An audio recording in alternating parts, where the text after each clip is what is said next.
Aye. Aye. Yeah.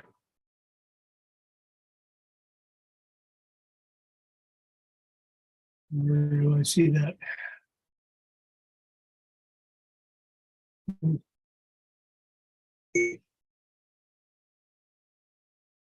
Let's see the live streaming service.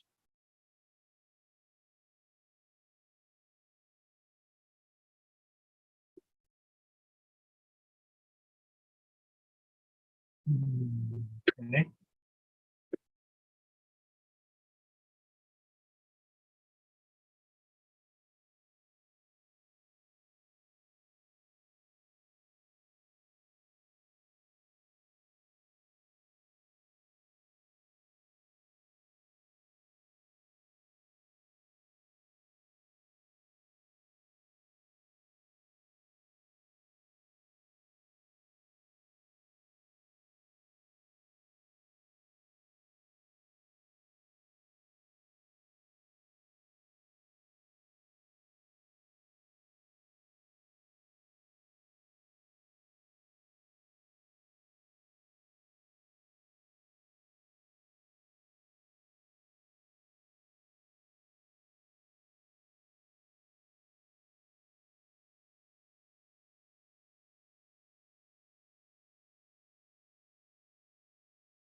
There he is.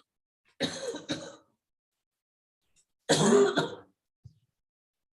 evening. Councilmember Kramer, can you check your audio, please? Yes, I hear you. Do you hear me? We do. Very good. Madam Clerk, can you call the roll, please?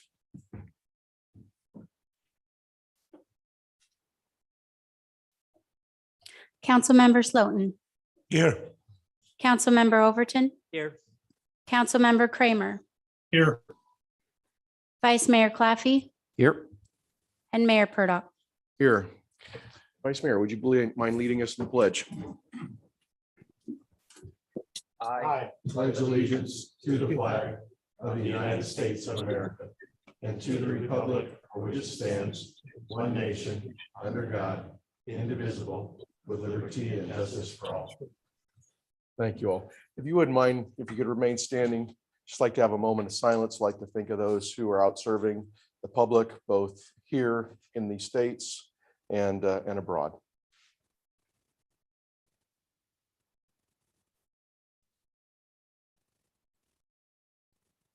Thank you all very much for keeping them in your hearts and prayers.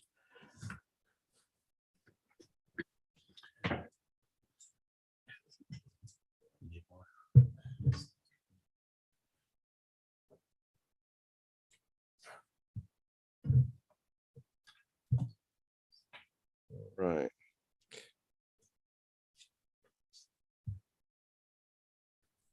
Mr. Fleur, are there any changes to the agenda? No changes, Mr. Mayor. Thank you, sir. Do I have a motion to adopt the agenda? I moved to adopt the agenda. Second. I have a Second. motion by Council Member Slutin and a second by Vice Mayor Claffey. All those in favor? Aye. Aye. Aye. remember remote. Oh, We that's- do all votes. Thank you for roll call. correcting Thanks. me. Madam Clerk, could you call the roll? Councilmember Slotin, Aye. Councilmember Overton, Aye. Councilmember Kramer, Aye. Vice Mayor Claffey, Aye. and Mayor Purdock. Aye. Moving on to item E, presentations. I'd like to now offer presentations and certificate of appreciation for the Breakfast with Santa volunteers. Tina, would you like to join me at the podium?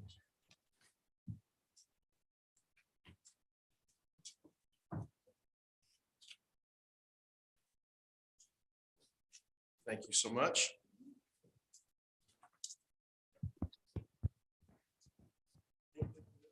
I'm gonna spin around. Okay. I'm gonna talk, Okay. because that's what I like to do. Spin this over here, Okay. so we can hear you too. So back in December, we had our first annual Breakfast with Santa. There were several volunteers that made it possible. I'm going to read from a list, and we do have two of the volunteers here. We had Clover Dairy, Tracy Lar, Adam Viramontes, Jessica Cherno, Madeline Cherno, Badass BLTs, Pasquinellis, Susie Sweet Treats, Sharon Warren, Cheryl Alman, Sheerwood Forest, Elegant Touch, Pete and Denise Lustelo, Foods Etc., Jonathan Martinez, Naomi Melanson, and Ryan Peterson. Cheryl, are you able to come up here?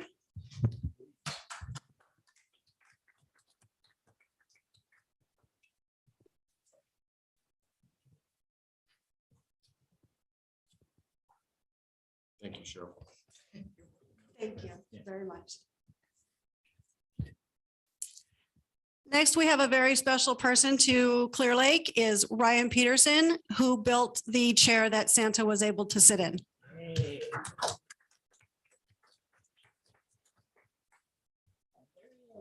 Thank you for doing that, sir. How'd it go? You mind making a comment? The breakfast with Santa and building the chair. It was very fulfilling. I just like helping out. No, and we appreciate. He worked a full shift and then came home and finished that and brought it early in the morning It means a lot. And then went back to work. and then went back to work. It means a lot to the kids. It does. Thank you very much. Thank you, sir. All right. Anything to do with this? Yeah, please.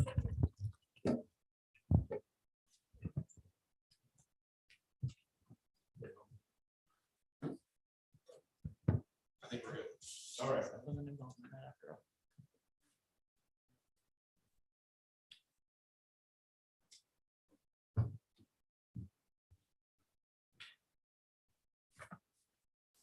Thank you all. All right, next is a time for public comment. If you have a comment you would like to make, we ask that you keep that to 3 short minutes and that it not reflect something that is already agendized for tonight's meeting. Remember that due to the Brown Act, we are not able to respond or comment back to you if you have any comments, but we may be able to refer you to staff or someone that can help you if you need help. So with that, anyone in the chamber like to make a public comment at this time? Seeing none, Madam Clerk, anybody in Zoom?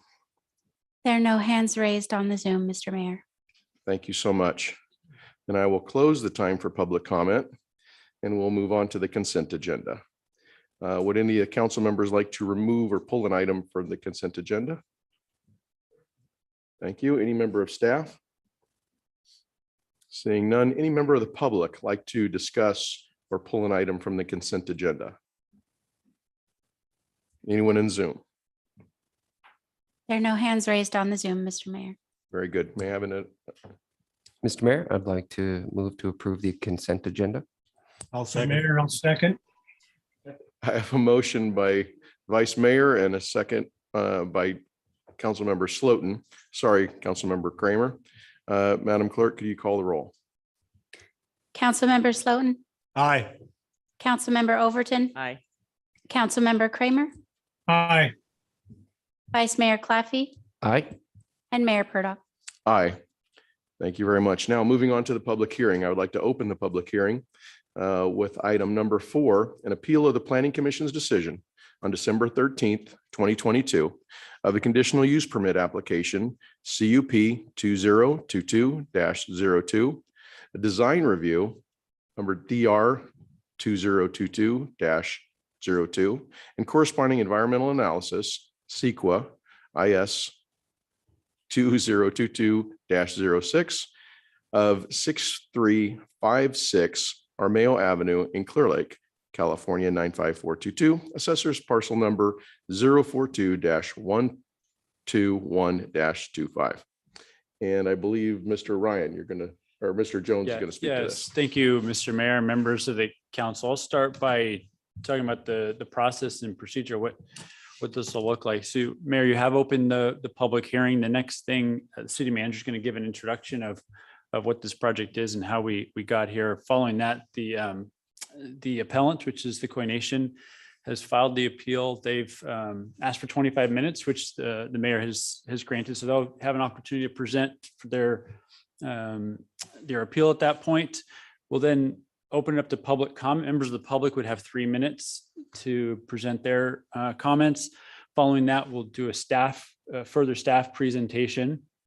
And then what's protocol for an appeal is to let the appellant also have a rebuttal time. So 5 minutes at the end of that seems like a reasonable amount of time based on your discretion, Mayor, to give a rebuttal. We then would close the public hearing, and then council could go into deliberations and have questions for staff or whomever.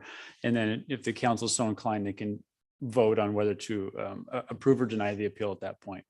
So with that being the case, if there's any questions for me, I'll turn it over to the city manager to start with the introduction of the item. Seeing no questions. Councilmember Kramer, do you have a question? Councilmember Kramer, do you have a question at this time? No, I don't. Thank you. Mr. Flora? Thank you, Mr. Mayor, council members. So I'll just give a very brief background on the project. I'm sure you've reviewed the material in the staff report and the staff report and various attachments for the Planning Commission item. So this project is for the construction of a hotel. Technically speaking, the hotel itself is not a discretionary action. It's just the ABC license associated with the restaurant at that hotel. And then the construction of an extension of 18th Avenue connecting Highway 53 to Old Highway 53. So those are two parts of the projects. You know, it's been talked about for a number of years, but the larger airport development, which is still in some planning phases, it's anticipated that the rest of that project would undergo environmental impact report at a future date when the project is ready to move forward. Okay, so as you know, the sort of overall plan for this whole area has been 30 plus years in the making, but the city sold the land for the construction of the hotel and began design work on the 18th Avenue extension. And then, so our sort of application where, you know, the city's the applicant on this one started really last January. And at that point is when we brought in our cultural resources expert, which began his work at the site, including some tribal coordination at that time. AB 52 consultation officially kicked off, I guess, in February is when the letters went out to see if there were any tribes that wanted to consult. And then that consultation happened in early March.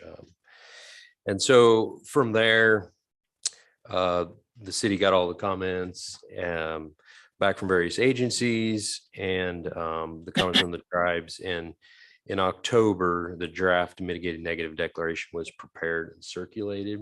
It's required to be circulated for 30 days. So it's sent back out to all the agency tribes, various groups that may be interested in the project. And then after that circulation timeline was complete, the Planning Commission hearing was scheduled. That happened on December 13th. And at that hearing, the Planning Commission unanimously approved the project. And then the Koi Nation filed their appeal on December 22nd within the timeline allowed per the municipal code.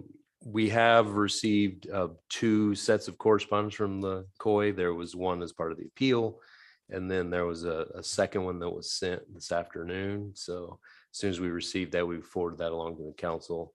So I'm sure you've had time to look at that as well. So I guess I wasn't going to really get into any other specifics of what happened. I'm sure there may be some questions about that from the council in the future. But at this point, unless you have any questions of kind of the process of the project thus far, No, That would be the time to turn over to the court. thank you, Mr. Flora. We have members here in the chamber, and I just want people to understand kind of where we are and why we have this appeal before us. At this time, Mr. Beltran, I understand you're here. If you would like to step forward and introduce your team for the appeal.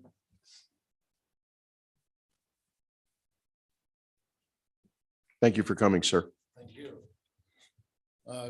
Good evening, everybody. I would like to thank the city council for allotting this time to address this matter on this project. Just to let you know who I am. My name is Darren Beltran. I'm the tribal chairman for the Coordination Northern California. We're a federally recognized tribe. But at this time, I'd like to cede my time for our tribal historic preservation officer, Robert Geary, as well as our council, Holly Roberson and Bill Chisholm. Thank you very much. Thank you, sir.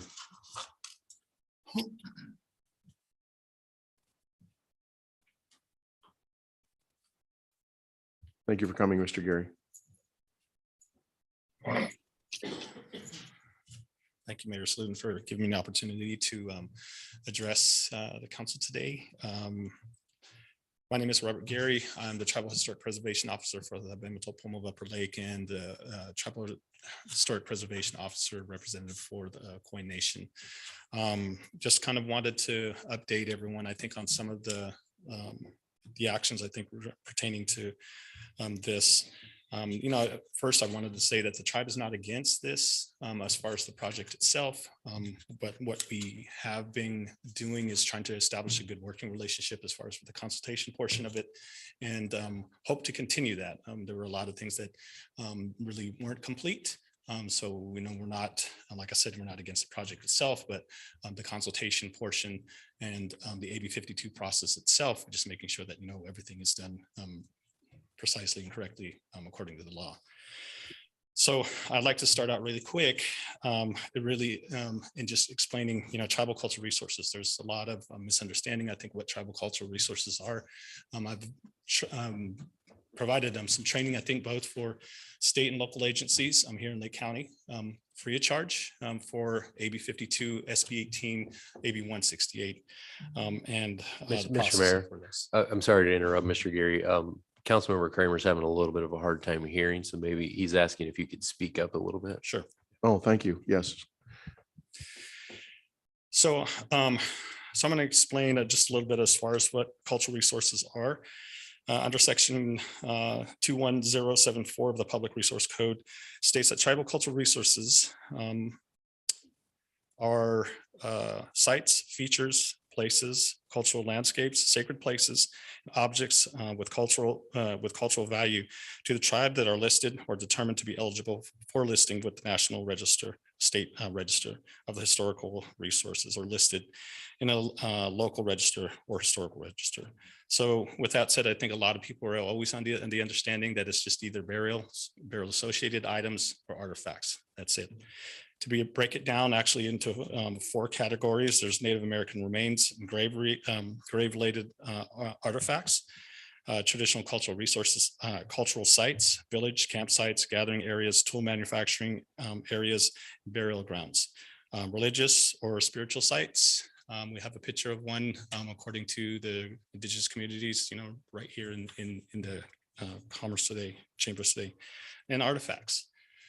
So with that said, under AB 52, these are all of the things that the tribes with their cultural resource departments look into when consulting with AB 52. With all of the information that we get, also the information that we get from the state, all the archaeological sites that are registered from the beginning of time are held at the Chris Center. For us, it's in Sonoma State. And so our department actually has all the archaeological sites up to date. So anytime that we get a notification, we definitely look into where it's at, how sensitive it is, with that scientific date, along with the cultural date, the cultural data that we get from the community, the elders, and any of the knowledgeable tribal community members. So we kind of mix that all together when we make our determinations. So with that said, I think you've been provided a map with cultural resources that are a part of or close in proximity to the actual APE. In that, I actually put a buffer anytime that I make a map for a project. Usually I go out anywhere from a half mile to a mile to determine how sensitive an area is. Usually if there's one that's within that buffer, it's definitely something that, you know, we look at as far as an indicator of other things to look for. So with this project that we have, there are numerous sites that are within, and I've actually cut the buffer zone down to a quarter of a mile, just because, you know, the city of Clear Lake itself, just like the indigenous communities, looked at the area and seen and saw all the cultural resources that it provided. Yeah. I was just gonna say, if you could just speak up a little bit more, Sure, Mr. sorry Gary, about thank you. that it provided, we thought so too. So we definitely established villages here, been here from the beginning of time. And so our footprint is definitely here. So with that said, there are 10 prehistoric sites that are within a quarter of a mile. The closest is actually within 118 feet. A quarter of a mile, just for I guess you're understanding like kind of how much area we're looking at. So a quarter of a mile is 440 yards. So there's an old boundary that was established in 1916 of the old Lower Lake Rancheria that was established for the rancheria there at that time. That's 118 feet away from this project. Project APE. There's a registered site to the west that's 113 feet. So close in proximity, very close. So our concerns is that when tribal cultural resources are that close, we really take into consideration what can be under the ground. The sites that we get for our maps from the Chris Center let us know what's been found. Our concerns are always the things that haven't been found, and we come across them every day. So when that happens and we look at having, like I said, 10 prehistoric sites, a known boundary of the Lower Lake Rancheria, close in proximity, and then there's one historic site that's next to that. This is a sensitive area, highly sensitive area, cultural resources and historic resources that are there. This is one of the reasons why we are making sure that the due diligence is done correctly and precisely to make sure that we don't make impacts to that historical data that's there. One of the things that we want to really explain is the importance of not removing culturally sensitive soil. It's the footprint of the and history of the indigenous people that are here. It's also data that can help us better understand in that cultural resource or with those cultural resources, things that have happened in the past, archaeologists use today to be able to determine things like, drought, floods, famine. All of that comes from historical and archaeological data. So this is all a part of what's in or close in proximity to the APE. So one of the things is that I think, when we went into consultation, we brought all of this knowledge to the table. We were never contacted after that to further this consultation if there were any further concerns about what to do or even how to mitigate what was there. We continued, as far as the tribe, continued to wait to find out whether or not there was going to be a determination. So I sat with the city, I consulted, I brought all of my information to the table and I didn't get anything back until I received the NOI in November. And so consultation was basically cut short. There was no determination. Some of the facts that were being brought to the consultation table weren't brought in or took into consideration. There was no mitigation, even though at consultation, I brought a treatment protocol to the table that if we do find something, this is how we'd like to be able to do it. Monitoring to be able to make sure that we can lower the impacts. On this project, a full-time archaeologist was not going to be on site without having monitor there to make sure that any cultural sensitive soils that were going to be hit, no one was going to be able to make that decision. So tribal cultural resources are non-renewable. Once they're destroyed, they're done, they're gone. We don't get those back. That history, that footprint of the indigenous people that were here is now gone. We can't replace that. And so this is one of the reasons why that important consultation, meaningful consultation happens between both the agency and the tribes. This is the reason why AB 52 is put into place. AB 52, SB 18, all the other CEQA laws that we are to follow are to make sure that we protect and preserve what we have that's left. Some of the other things that really are not understood and told and looked at is some of the practices from the tribal communities, and we think that they're done. We still do those practices today. Myself, my wife, we taught our kids, and now even our grandkids. In those areas, southeastern Pomo tribes, 3 of them were on the southern part of the lake. You have Rattlesnake Island, Buckingham Island, and Indian Island. The only tribes that practice this practice that they had, because they lived on islands, was that there were tracts of land that went out as spokes that families stewarded and took care of and had those resources that are in there. So with that said, in the tract of where that project is going to be located, there are two land tracts that are there. Watsom Kanaudai and Comley is a land tract that we gathered. And I look in the biological report when we're talking about cultural resources. The acorns that were there, the blue acorns that are also protected, were gathered. We can no longer gather there because we don't have access. So the closest place is across the highway over at the Woodland campus. So that's where we gather now. So these things aren't taken into consideration of the practices that are still being done today. Under consultation, it's that concern that needs to be looked at and mitigated about how can we make this project go forward. And that's what we were asking. We were asking for consultation to understand what needs to be done. The tribe was trying to be proactive or being proactive and trying to figure out a plan to do. At the consultation on March 9th, I provided a treatment protocol that if things were to happen, this is what was this is what we can follow, because there was no mitigation set in place. There was no protocol set in place. Also brought to the consultation table about tribal monitoring. Let's have a monitor on site because we won't have a full-time archaeologist on site. All of this was at the suggestion of the tribe of how to mitigate this, but we got no response. So,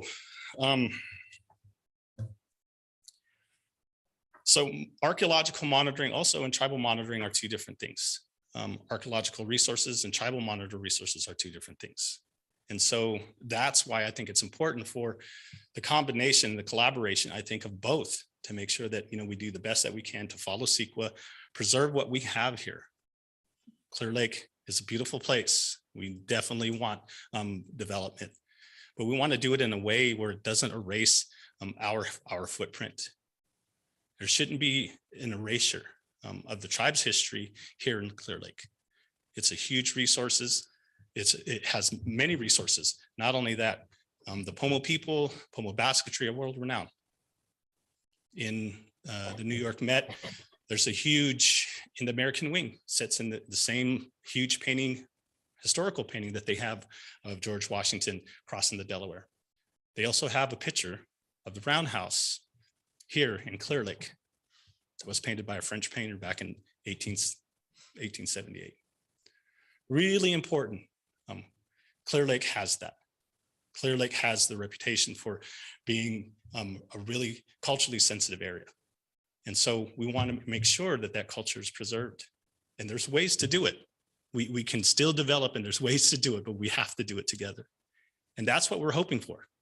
We're hoping that there's a better understanding of how important those cultural resources are, We're hoping that there's a better understanding that those historical practices that are in these archaeological reports are still happening today. And when trees are being cut or areas are being taken and developed without either trying to have a plan put in place to protect or preserve what's there, then there'll be nothing. And so I think we have to collaborate together to be able to make sure that there is something that's still left, not for just the indigenous people or indigenous communities, but also for the community as a broad. That's the history that's here. So with that said, on February 23rd, I actually sent out my response letter to the AB 52 that I received. I did that. I followed the law. With that letter, I also requested a cultural resource study. So this is February 23rd of 2022. Sorry about that. February 23rd of 2022. In this letter, I said, I want to see the cultural resource study. I received that study January 31st this year. Didn't get an opportunity to analyze and look at everything that was found out there by the archaeologist.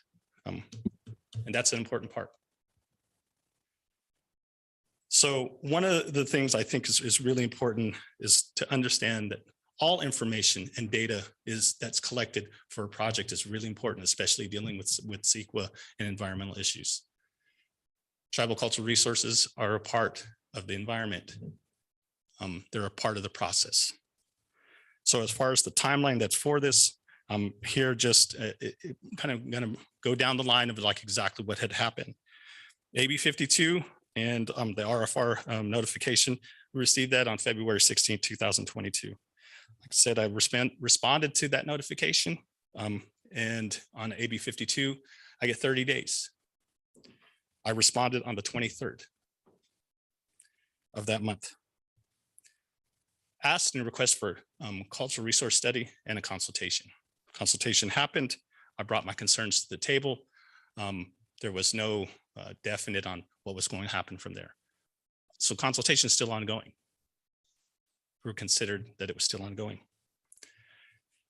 After that, the same day on March 9th, 2022, I went back to my office, went through my notes, sent off a letter exactly explaining what happened at that consultation, what we requested, what I left, treatment protocol, monitoring agreement,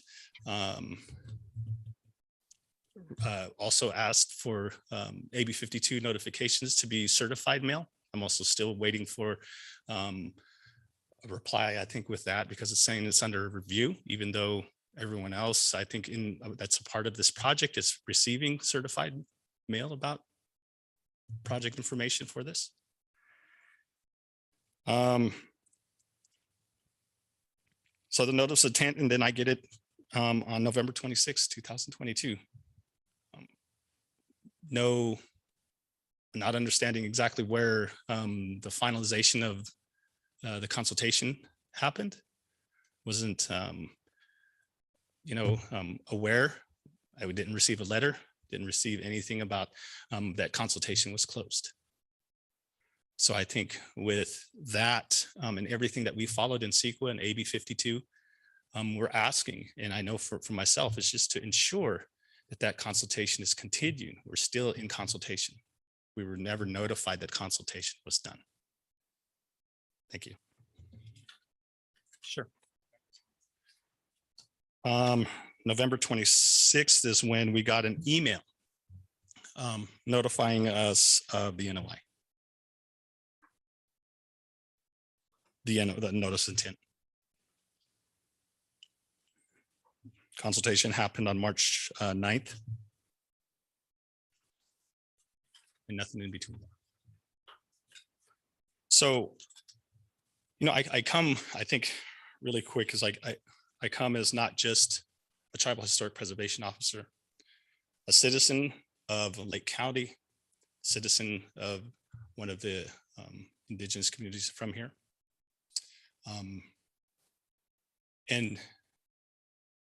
I think it's really important to understand and to know that, a lot of these practices are still happening today. The landscape that we have, we're still connected to. The things that we do and we pass down from generation to generation still happen. And we just want to make sure that there's inclusion for us here, that we have a part here as far as the indigenous communities, that we shouldn't be erased just for development. Development can happen. I'm not saying not that it doesn't happen. The tribe is pro-development, but to make sure that we have processes that are put into place that we can follow and establish a good working relationship to continue to build this city. And we can do that. Thank you. Bill Chisholm.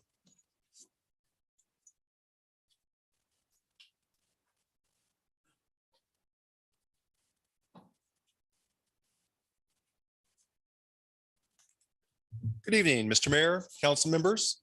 My name's Bill Chisholm. I'm an attorney representing the Koi Nation.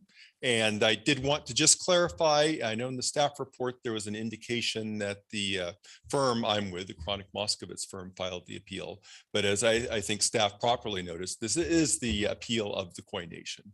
And the reason, as Mr. Gary stated here, we're here is our concern about whether or not the requirements of AB 52, Assembly Bill 52, have been filed, have been complied with. That has been around since 2014. It's a part of the CEQA process. And it basically says that when requested, a lead agency, such as in this case, the city, must engage in consultation with tribal representatives before it adopts a mitigated negative declaration, EIR, whatever the appropriate environmental document is. And in fact, it can't approve those documents until the consultation is complete. And by consultation, it's not a one and done meeting. It's not, well, we met once, check that box and we're done. Consultation through the materials interpreting AB 52 talks about an ongoing process, a dialogue, a give and take, and to find out what is appropriate, what is not appropriate. Consultation needs to continue until either there is agreement or until one side or the other decides there's not going to be an agreement, we're at an impasse. That is what did not happen here. Things got off to a good start. As Mr. Gary explained, in January, the city's consultant reached out to the tribe. There were discussions. Unfortunately, the mitigated negative declaration doesn't exactly describe what happened. The tribe did say you need to move with caution with this. And the tribe did not say, as perhaps the MND suggests, that well, just keep us informed. Actually, if you look at the cultural resource study compared by the city's consultant, Dr. White, the city committed to coordinate with the tribe. The city's planning director made that commitment. That coordination was not done. When we jump ahead until February, the city got off to a great start with the consultation process. It invited the tribe to engage in consultation. There was a meeting on March 9th rather, and the tribe appeared. There was discussion. There was correspondence that very day from Mr. Gary. Mr. Gary requested reports, requested studies, requested the cultural report. Mr. Gary provided information as to proposed mitigation, as to the need for monitoring, and invited the city to contact him. That was in March of 2022. Since that time, nothing happened. No outreach, no contact, no provision of documents to the tribe, nothing. Jump ahead to the Planning Commission meeting. The Planning Commission was aware of AB 52. One of the planning commissioners asked city staff, did the consultation occur? The answer would have been, well, no, it was not completed because we never contacted the tribe again. However, what the response was a little bit off to the side saying, well, we sent out some draft documents, draft EIR environmental documents, and the tribe never responded. That's a separate process. That's not the consultation. The tribe does not somehow waive or cease consultation by responding or not responding to a draft document. So unfortunately, the Planning Commission proceeded without a question being answered, a crucial question being answered. And so I think as we stand here today, we really cannot say in good faith that consultation is concluded. It is not. And we cannot say that there's an impasse because we don't know. Consultation has not been concluded. Consultation is very important, and Mr. Gary went into that in detail. There are, as you will see, we provided some cultural maps. It's confidential, so we have provided it in a confidential manner to the council. And it shows these location of resources very nearby. It shows the boundary of the old rancheria, the old reservation that nearly abuts the airport site. And it shows, in fact, the airport site, which the project is a part of. That airport site has been used for 30+ years by the city for various spoils piles. And even today, there are spoil piles, certainly on that airport site. Some question whether they're on the project site or not. I've been told by tribal representatives that there may be as many as 60 sites there. And in looking at it, it looks like they probably contain some cultural resources.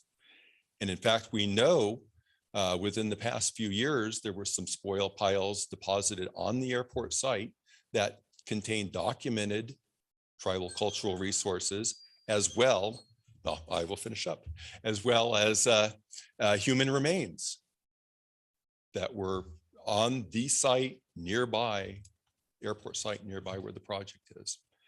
And there's a cumulative impact as well. But to get to where we're going, council members, Mr. Mayor, tonight, we are at a crossroads. There are a couple of alternatives the city could elect, and those were set forth in the staff report. Certainly, the city could proceed with the mitigated negative declaration, deny the appeal, and that unfortunately would invite litigation. I don't know if the city has been involved with CEQA litigation. It's a potentially long and costly process. It involves preparation of a record, trial court hearings, perhaps an appeal that could last a couple of years. If the city does not prevail on appeal, there are provisions that make it quite likely that the petitioner would be awarded their attorney's fees as well, not to mention the attorney's fees the city would face. So it is a long, expensive process, delays the project. Then there's the alternative, which we would promote, which would be continue this matter for a few weeks. Sit down, allow consultation to occur, perhaps designate a couple members of the council as an ad hoc committee, meet with the tribe, see if mitigation is possible, see what can be done, and the project can move forward. If in fact, as the city says, that there are no tribal resources on the site, there's no harm in putting mitigation measures in place because they're never going to come into play. So that's an easy solution. So we would suggest and urge the council at this crossroad to really consider whether litigation or sitting down and consulting for a couple of weeks is really both in the best interest of moving the project forward and in the best interest of the residents and making a better community. So with that, I would urge the council to either affirm the appeal, accept the appeal, or at the minimum, continue this matter so that in fact, we can seek a resolution as consistent with AB 52. So with that, I think my time's up. So for that, I again appreciate the council's attention to this matter. Thank you, sir.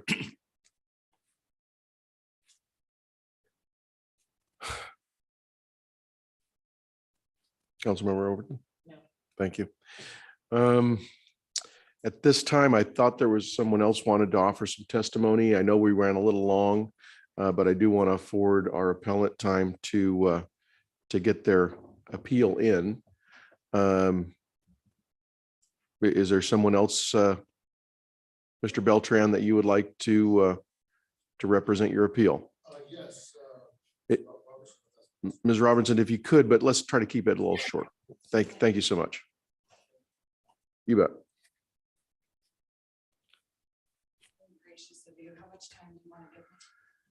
Well, let's just, I have no idea what you're going to present. So let's just try to get it in a timely fashion. Okay. Thank you very much. All right. Thank you so much. So good evening, everybody. My name's Holly Roberson. I think it's ironic we're here on Groundhog Day because here we are again. We would like to not keep doing this though. So hopefully we can find a better way to work together. Thank you very much for having us here.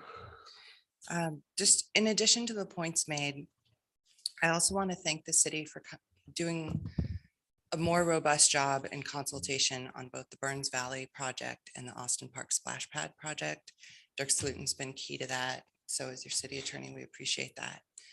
The reason I bring that project up in this context is that we've talked so far a lot about procedure. This is not merely a procedural concern, although CEQA, as your CEQA council knows, is this procedural statute. So of course, a procedural violation is a violation of the law.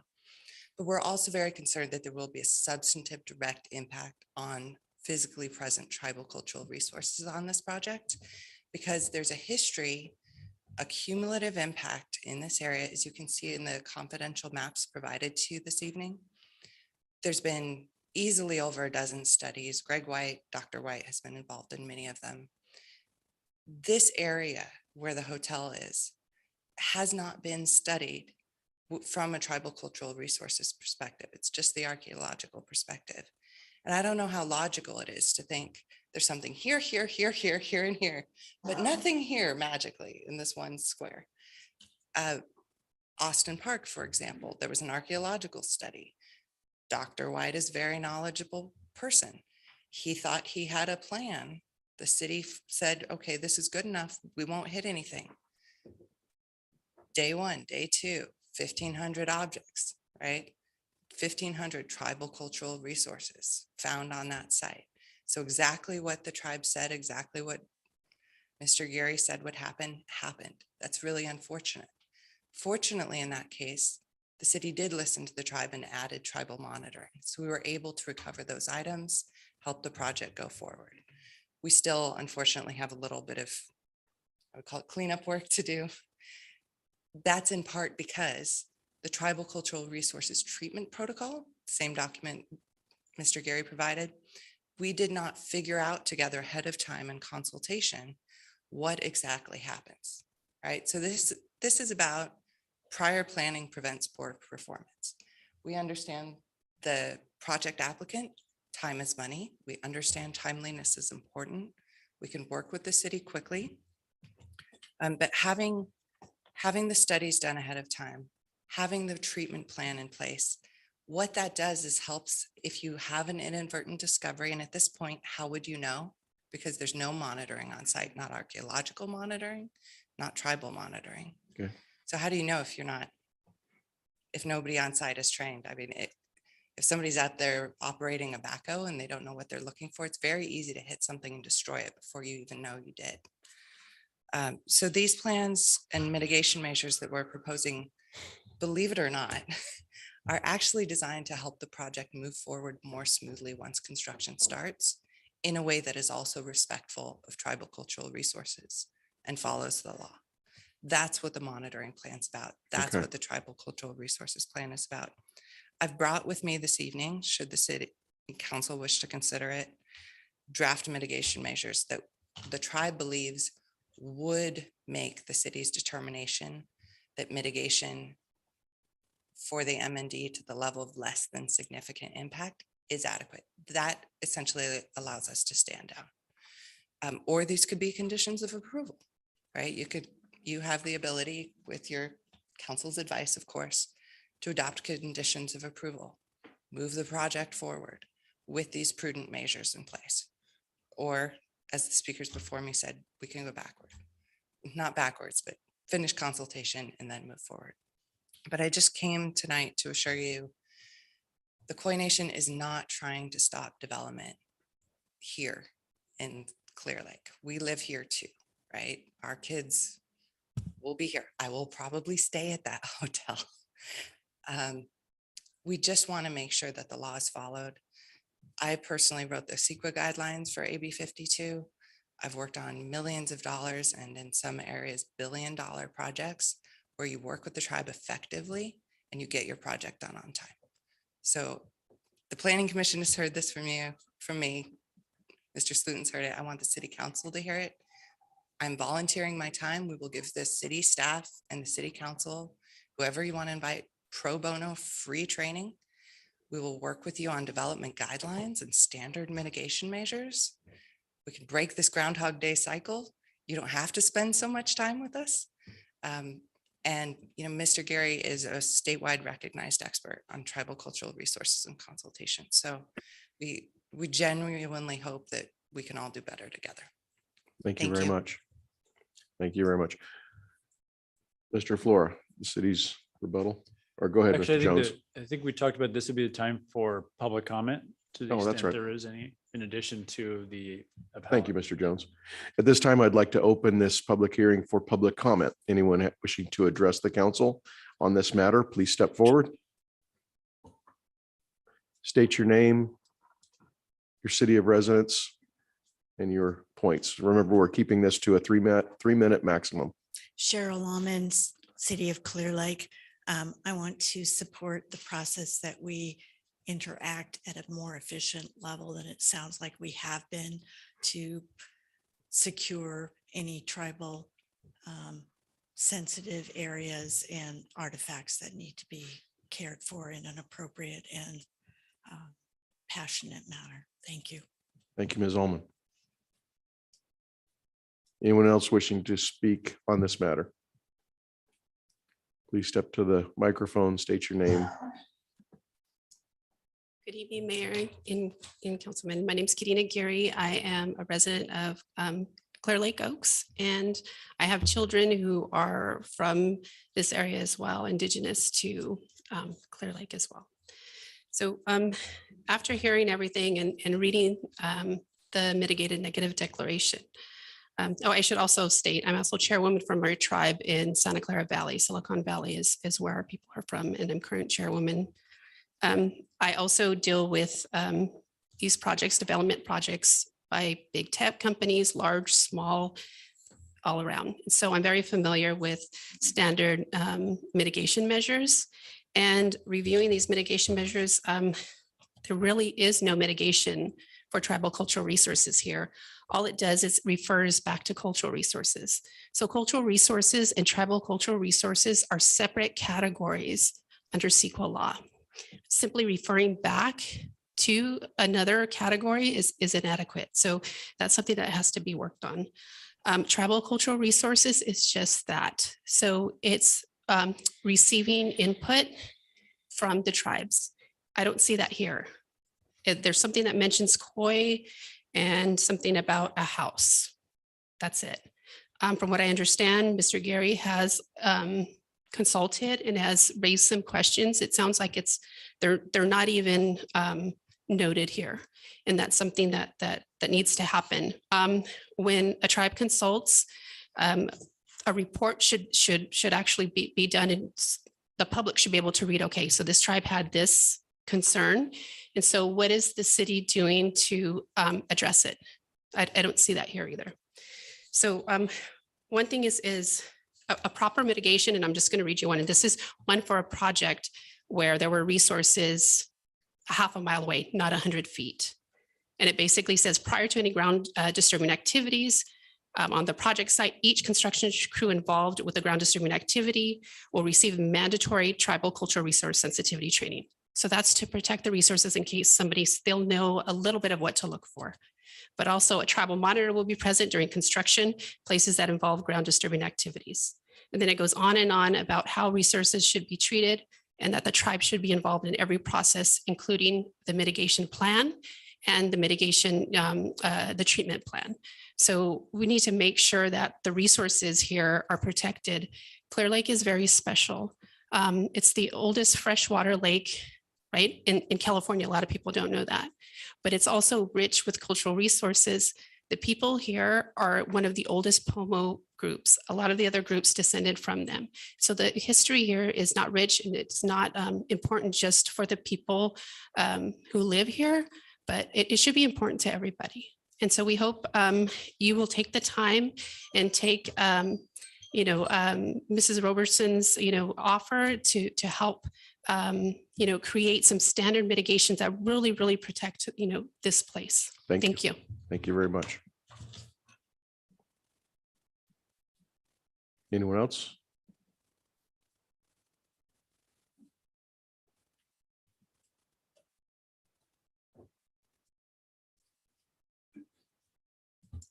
Dave Hughes, and I live at 2705 Old Highway 53 in Clear Lake. Welcome. Thank you. I am definitely all for, well, let me back up. Personally, I'm getting the feeling that the CEQA process is almost being abused by whoever these people are. I don't know where they live. I don't know where they're from. I've been here since 1975. I've worked with the state of California on passport and time projects, participated in a number of different digs for cultural resources. I think they need to be protected. But the way I'm looking at this, and I apologize for being late, so I haven't heard everything, but this project is, the way I look at it, on 20 feet of fill. And I'm not saying there aren't any necessarily resources in there, but we cut over here and we filled over here. Whatever was there is disturbed. You can walk on the beach and find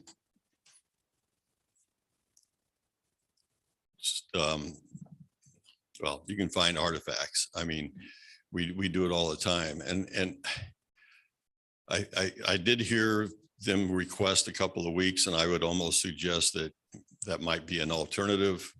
I mean, I certainly don't want to see a suit, and that's where I think the abuse comes in. They come up here and they threaten you with a suit, and that's going to cost us 2 years. And we don't want to see 2 years, but I think I think they're abusing the system. I mean, that's my own feeling, and I wanted to stand up and say that. I've been a planning commissioner at the County of Lake, and like I said, I've lived here for almost 50 years. My wife's been here longer, and my wife used to go to the LM Indian colony and participate with people there. So I'm not saying we ignore the heritage and the I mean, we have evidence of man, what, 40,000 years old in Lake County. I think I heard that once, 20,000 anyway. So Lake County is an archaeological site, period. And we do need to protect that, but we also, well, I'll leave it at that. Thank you. Thank you for your comments. Anyone else wishing to speak on this matter here in the chamber?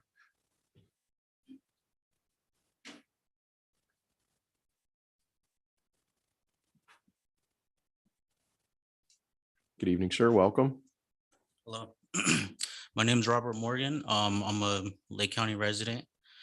I stay in Middletown and now move into Lower Lake. I'm also a member of COI. The property that we're talking about, the reservation, my grandmother stayed there, as well as her father and her father. The land previously, I believe Mr. Purvis, he was the original purchaser of the land. My great grandfather helped hand dig a well there, 34 feet. And this is our history that we have there. During this time that this was happening, there was a lot of death that we had within our family. A lot of babies died. And during that time, things are different today. Culturally, we would bury our deceased within our homeland. So wherever we lived, we buried them there. My concern I'm also a tribal monitor as well, but my concern is that we're going to run into these bones. There's already been a lot of remains that have been disturbed. The land that we're standing now is an old site. There were remains found here as well. Almost everywhere you go around here, you're going to find something. So that's my concern. So all I'm asking, I understand, there's a lot of, we're not abusing the law. We're trying to go by the law. That's all we're trying to do here. And we just want to make sure that we can avoid this. We don't want to stop anything. We just want to make sure that we can move forward, but we follow the law. And that's all it is. But we do have history here. And it's historical, prehistorical. It dates back 20,000 years, at least that we know of, that we have evidence of. And we're just trying to protect those books that are in the ground. We don't want it destroyed and put away. We've had artifacts, remains that have been dumped off-site like it was nothing. There's a lot of things that have been pushed into these creeks that are my relatives. Some of the artifacts that they've made have been destroyed, and they're collected and hung up on walls within this county. And, you know, just like the person that just got up here and spoke, you could walk along these shores and you could find these artifacts.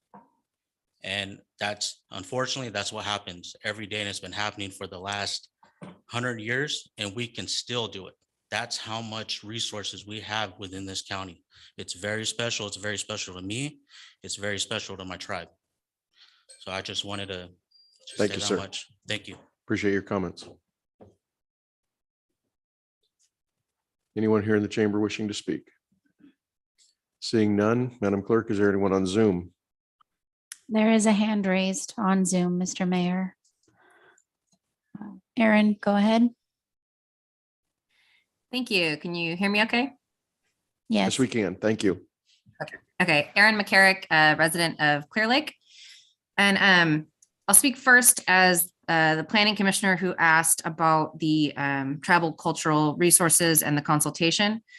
And the reason that that question was posed was due to the ongoing conversation of the tribes and the city to find a way to work together on AB 52 in the spirit of the law, and then also on the ongoing projects that are moving the city forward, but also opening up a lot of potential for tribal resources to be found. And just as the woman from Silicon Valley mentioned, it is tribal cultural resources. And the question was about consultation because of the ongoing conversation, but also because it was not clearly mentioned in the conditions of approval. It was cultural resources and not tribal cultural resources, which are two distinctly different things.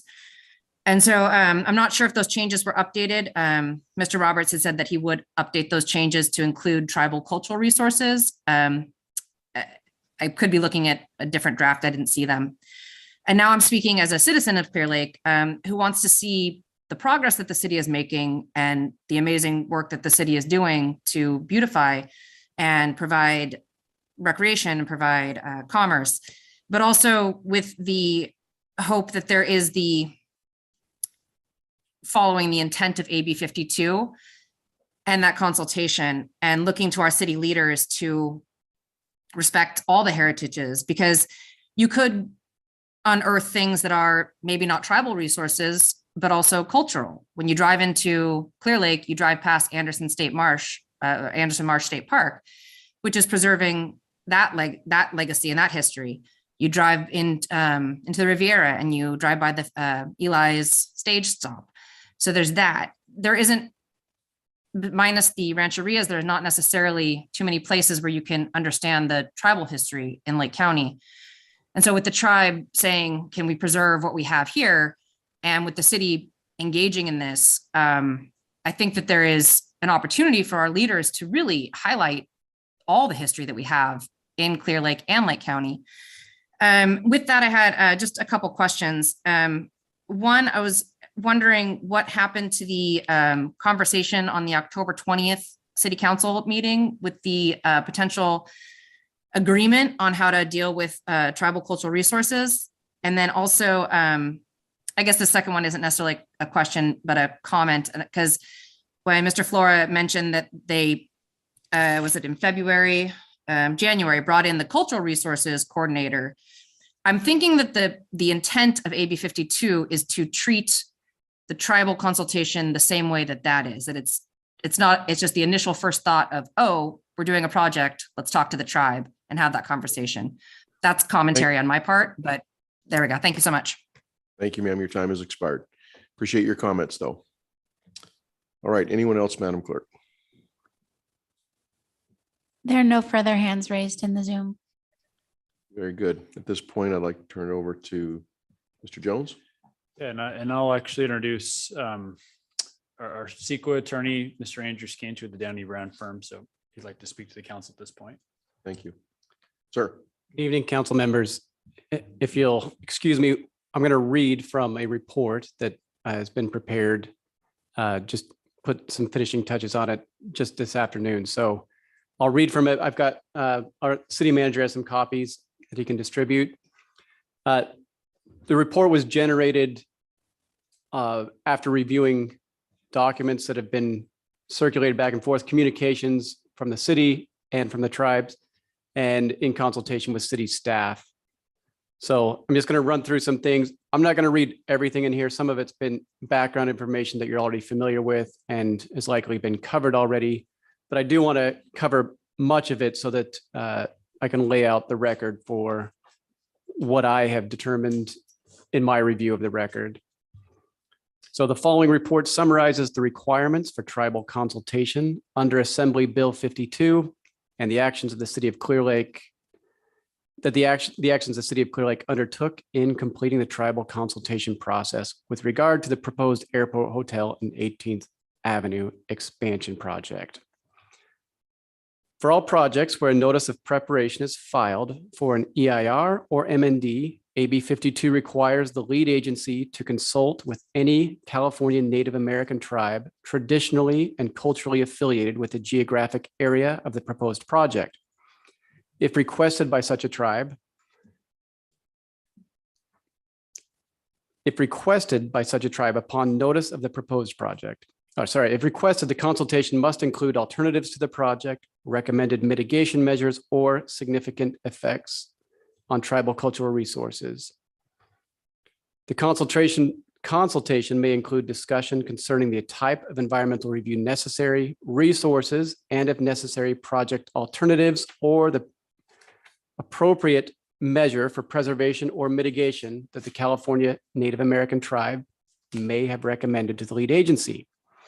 AB 52 sets timing requirements for when an agency must inform tribes that a project application has been deemed complete and the agency is available for consultation.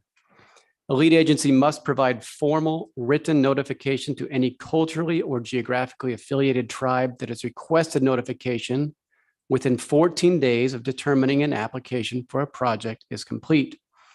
The tribe then has 30 days to request consultation, and the consultation period must begin within 30 days of the tribe's request. The lead agency can only adopt an M&D for a project with a significant impact on an identified cultural tribal resource if, 1, a consultation occurred and was concluded, 2, the tribe requested consultation but failed to provide comment or engage in the process, or 3, the tribe failed to request consultation within the 30-day window. For purposes of AB 52, consultation has the same meaning as provided in the Government Code, Section 65352.4. Consultation means the meaningfully and timely process of seeking, discussing, and considering carefully the views of others in a manner that is cognizant of all parties' cultural values and, where feasible, seeking agreement. The tribal consultation process is not considered over until either of the following occurs.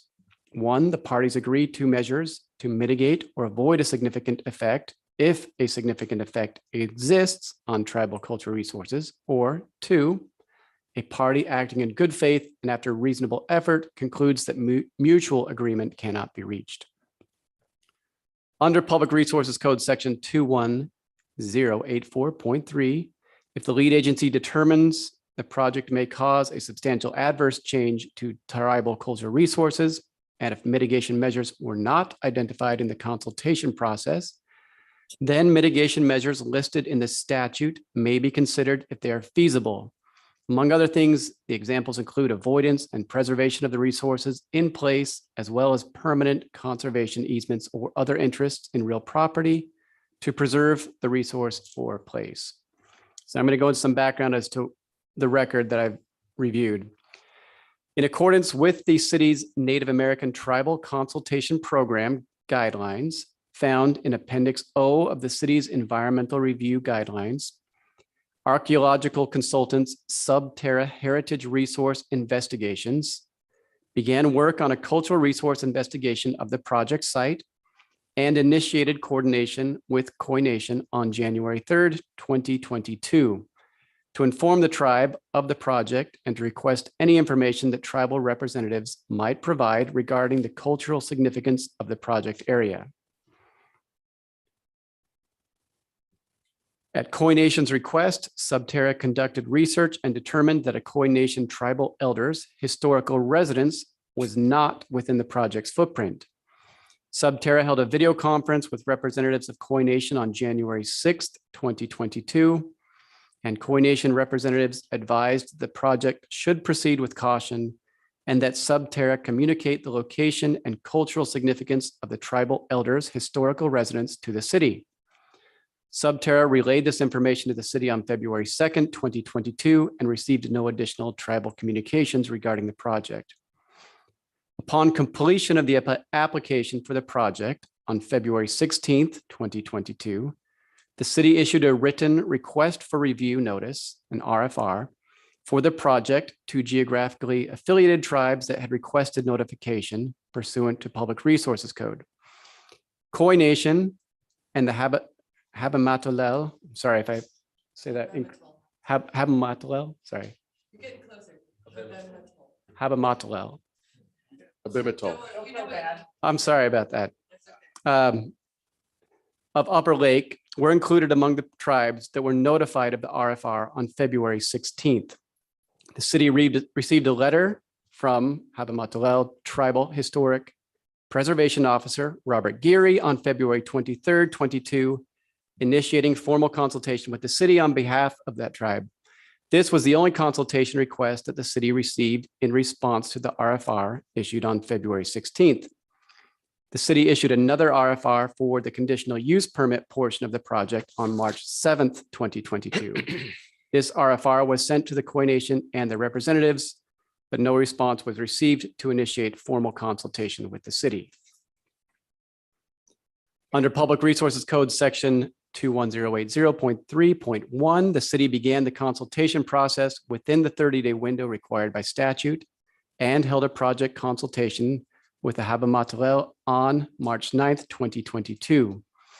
At that consultation meeting, city staff and Habamatolel representatives discussed the overall context of the project, including potential mitigation measures and on-site monitors, but no specific terms or conditions were demanded or agreed upon. Later that day, also, this is March 9th, 2022, Mr. Geary sent a follow-up letter to the city stating that after reviewing the project with the city, the Habamatolel concluded that the project is within the Aboriginal territories of the Khoi Nation and Habamatolel Pomo of Upper Lake, and therefore we have a cultural interest and authority in the proposed project area. Mr. Geary's follow-up letter made no request for further consultation with the city and instead requested that the city put cultural monitors in place during project development and also for incorporation of the Habamatolel's treatment protocol for handling human remains and cultural items into the mitigation measures. No evidence of tribal cultural resources in the project area was provided to the city, and no further communication from the Khoi Nation or Habamatolel was received by the city on this project until after the Planning Commission meeting on December 13th, 2022. On October 26th, 2022, the city issued the notice of intent to adopt the MND, which opened up the 30-day period for comment on the MND. In addition to the required public hearing noticing and agenda posting, notice of the hearing was sent directly via email to all appropriate agencies, including representatives of the Khoi and Habamatolel. Despite the lack of any substantial evidence of tribal cultural resources, the MND included mitigation measures to mitigate impacts in the unlikely event that such resources were discovered. Based on these factors, it was determined that the proposed mitigation would be sufficient and that the alternative language proposed by Mr. Geary was unwarranted. The city properly noticed the comment period for the MND, but received no comments from any tribe in response to the notice of intent. The City Planning Commission held a noticed public hearing on the resolution approving the project and adopting the MND on December 13th, 2022. No public comments were given during the hearing. It was not until after the City Planning Commission approved the project on December 13th that the city received a letter from Koi Nation Chairman Darren Beltran regarding the project. In the letter from Koi Nation dated December 20th, 2022, Mr. Beltran stated that the Koi Nation has responded to a notice from the city by submitting a government-to-government consultation request pursuant to AB 52, and that the Koi Nation consider consultation for the project to be ongoing. These statements were reiterated in a December 2022 letter from Koi Nation's attorney that was attached to the tribe's appeal to the city council. In the appeal letter, Koi Nation asserts that Koi Nation and the Habamatalel have entered into an intergovernmental agreement for cooperation, including that Mr. Geary, as Tribal Historic Preservation Officer, will respond to notices jointly as lead for both the Koi Nation and Habamatalel. Now I'm going to talk just as to those, how that process played out and comparing it to what's required. AB 52 sets strict procedural timelines for lead agencies in California Native American tribes to begin the formal AB 52 tribal consultation process. After a lead agency sends a written formal notification of a project to a tribe, the tribe has 30 days from the receipt of the lead agency's notice to request notification in writing. Given that the city sent out its last RFR for the project on March 7th, 2022, Koi Nation had until April 6th, 2022 at the latest to respond in writing to the city's notification. Koi Nation failed to do this, even though they had been aware of the project through contacts with Subterra from as early as January 3rd, 2022. Moreover, city email records indicate that Koi Nation and the representatives Darren Beltran and Yolanda Tovar received the March 7th, 2022 RFR on that same day at 10:09 a.m. And this is that Mrs. Tovar opened the email at 11:10 a.m. After Koi Nation missed the 30-day window to request formal consultation with the city, their opportunity to engage the city in the AB 52 tribal consultation process ended. Although Koi Nation had multiple opportunities to comment on the MND and engage with the city regarding the project, even after the window to request AB 52 consultation ended, they did not do so until Mr. Beltran's letter on December 20th, 2022, which incorrectly asserted that tribal consultation between the city and Koi Nation was ongoing. So I'm going to go over some of the items raised in the appeal letter now and what I've reviewed from the record. In the appeal letter, the Koi Nation asserts, among other things, that the city's consultation process violated CEQA. As noted previously, Koi Nation missed its opportunity to engage with the city regarding the project when it failed to request consultation by April 6th, 2022. Koi Nation contends that Koi Nation and the Habamatalel have entered into an agreement with the Habamatalel where Mr. Geary was charged with responding to notices on behalf of both tribes jointly. While there is no reason to doubt the veracity of this statement, there is nothing in the record to suggest that Mr. Geary was acting on behalf of Koi Nation when he requested consultation with the city in his letter dated February 23rd, 2022. This letter was written on Habamatalel Pomo Cultural Resources letterhead and states, I'm going to quote, "The Habamatalel Pomo Cultural Resources Department has reviewed the project and concluded that it is within the Aboriginal territories of the Habamatalel Pomo of Upper Lake.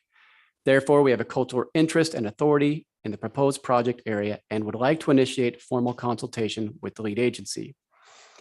The letter makes no mention of Koi Nation or that Mr. Geary is also requesting formal consultation on Koi Nation's behalf. Although Mr. Geary's follow-up letter to the March 9th consultation with the city mentions that the project is within the Aboriginal territories of the Koi Nation and the Habamatalel Pomo of Upper Lake, there is no mention of requesting formal consultation on behalf of Koi Nation in this letter either. Further, in the follow-up letter, Mr. Geary requested that the city incorporate Habamatalel Pomo of Upper Lake's treatment protocol into the mitigation measures, and there's no other reference to Koi Nation other than the language I just mentioned. Even assuming Mr. Geary requested consultation on behalf of both tribes, The appeal letter's assertion that the city violated CEQA by failing to adequately engage in tribal consultation would still fail. And I'll just note, if it is true, assuming it is true that Mr. Geary requested consultation on behalf of both tribes, then it would also be true that Mr. Geary represented both tribes during the consultation that occurred. The appeal letter states the city's disrespectful and continued disregard of its obligations under AB 52 highlights a significant violation of CEQA. End quote. But the appeal letter fails to show that the city violated any statutory provisions or otherwise acted in bad faith with regard to its engagement with either the Haba-Matalel or Koine Nation. In fact, city guidelines require the preparation of archaeological reports before the AB 52 process is even required. And expert consultants engaged with Koine Nation from the earliest stages of the development process. This is pre-AB 52 notices. Further, under Government Code Section 65352.4, consultation means the meaningfully and timely process of seeking, discussing, and considering carefully the views of others in a manner that is cognizant of all parties' cultural values and, where feasible, seeking agreement. There's nothing to indicate that the city did not consult with the Haba-Matalel in any way other than what is described in Government Code Section 65352.4. The city met in consultation with the Haba-Matalel on March 9th, 2022, where they discussed the overall context of the project, including potential mitigation measures and on-site monitors. Although Mr. Geary sent a follow-up letter that same day requesting certain mitigation measures be put in place, nothing in AB 52 or CEQA requires the city to implement these measures. AB 52's consultation process only demands that the two parties seek agreement where feasible. In large part, the appeal letter's grievances regarding the adequacy of the tribal consultation are focused on procedural and substantive requirements that the city is not required by AB 52 or CEQA. For example, the appeal letter states the tribe requested consultation and a meeting occurred on March 9th, 2022. However, the consultation is not complete according to the statutory criteria. Therefore, adoption of an EIR or M&D is premature under section 21082.3. I'm still reading the quote from their letter. There has certainly been no agreement on culturally appropriate mitigation measures to avoid, preserve, or mitigate impacts to TCR for the project. The city never responded to the tribe's identification of TCR and recommended mitigation measures. Consultation was never closed. Notwithstanding this open consultation, the city did not provide proper notice to the tribe of the project moving forward in the CEQA process. End quote. CEQA does not specifically prescribe a method for determining when a statutory consultation period is complete.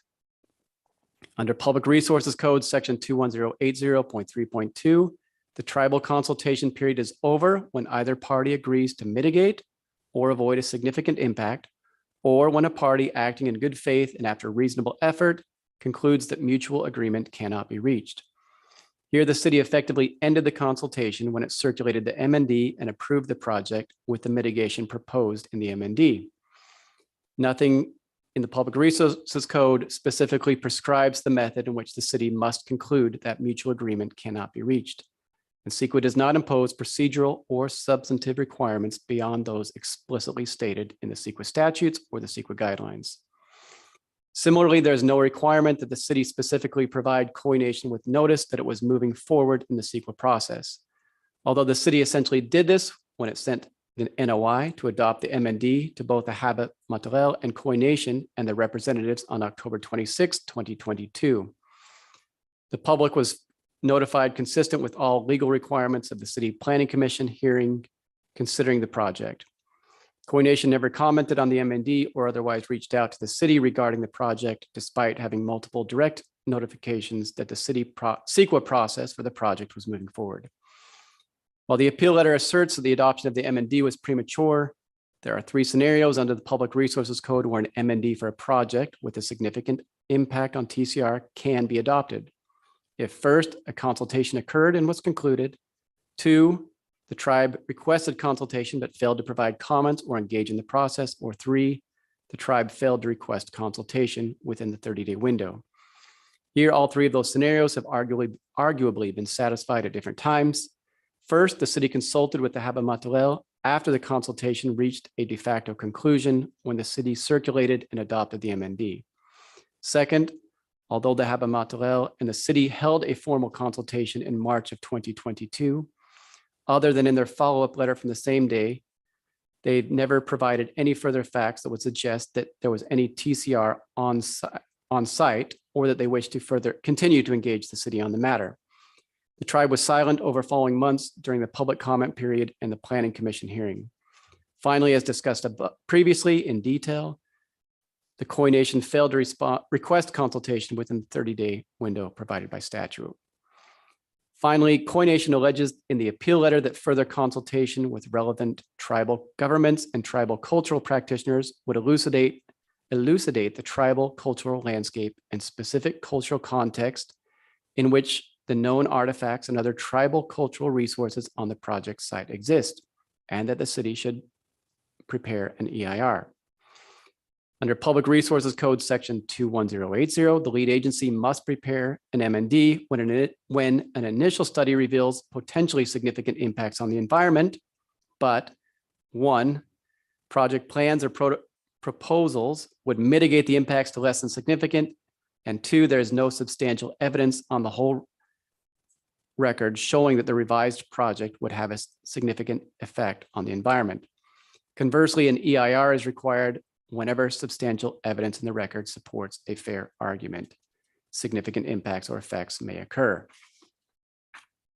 CEQA guidelines define substantial evidence as enough relevant information and reasonable inferences from this information that a fair argument can be made to support a conclusion, even though other conclusions might be reached. This includes facts, reasonable assumptions predicated on facts, and expert opinions supported by facts.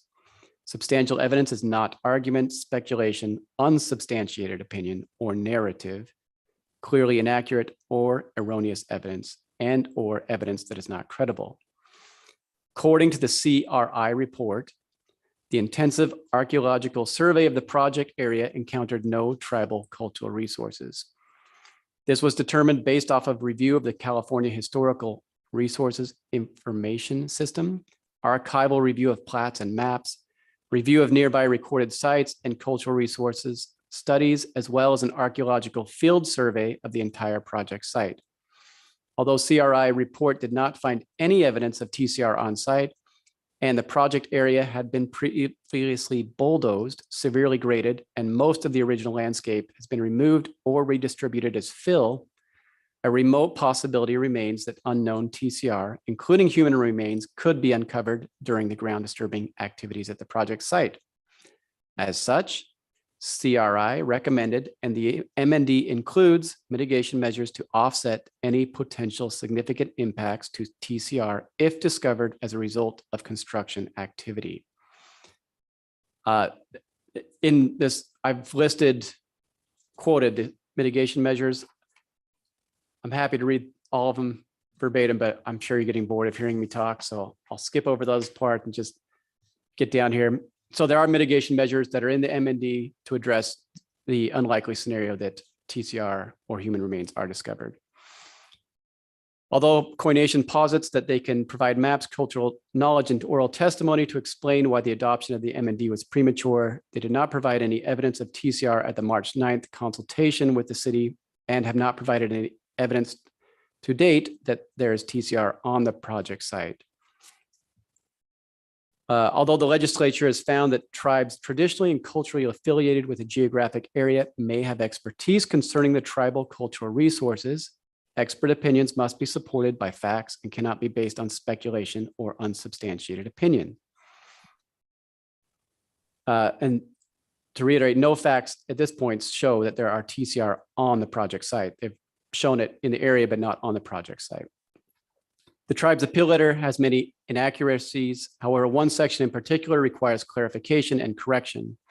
The letter states the city has a pattern and practice of depositing and storing at the airport site cultural soil containing TCR removed from other nearby project sites that are culturally sensitive. This is false. There's been only one instance of the city storing cultural soils at the airport site, although never within the project area. And this happened with Khoi Nation's knowledge and approval. There was an unfortunate incident where a developer removed the soils and transported them to a different site without knowledge or approval of the city. In coordination with the tribe and contract archaeologist, the soils were recovered and reburied at a different location, which is now a recorded site.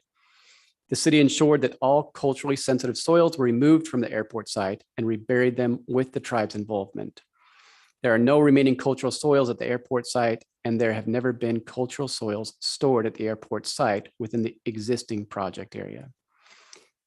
To the extent Coination asserts that the CRI report was inadequate and cannot replace the TCR knowledge and evidence that tribal representatives can provide through consultation, it is not insignificant to note that Subterra was able to assist Coination at their behest in locating the historic property of a Coination tribal elder near the project site.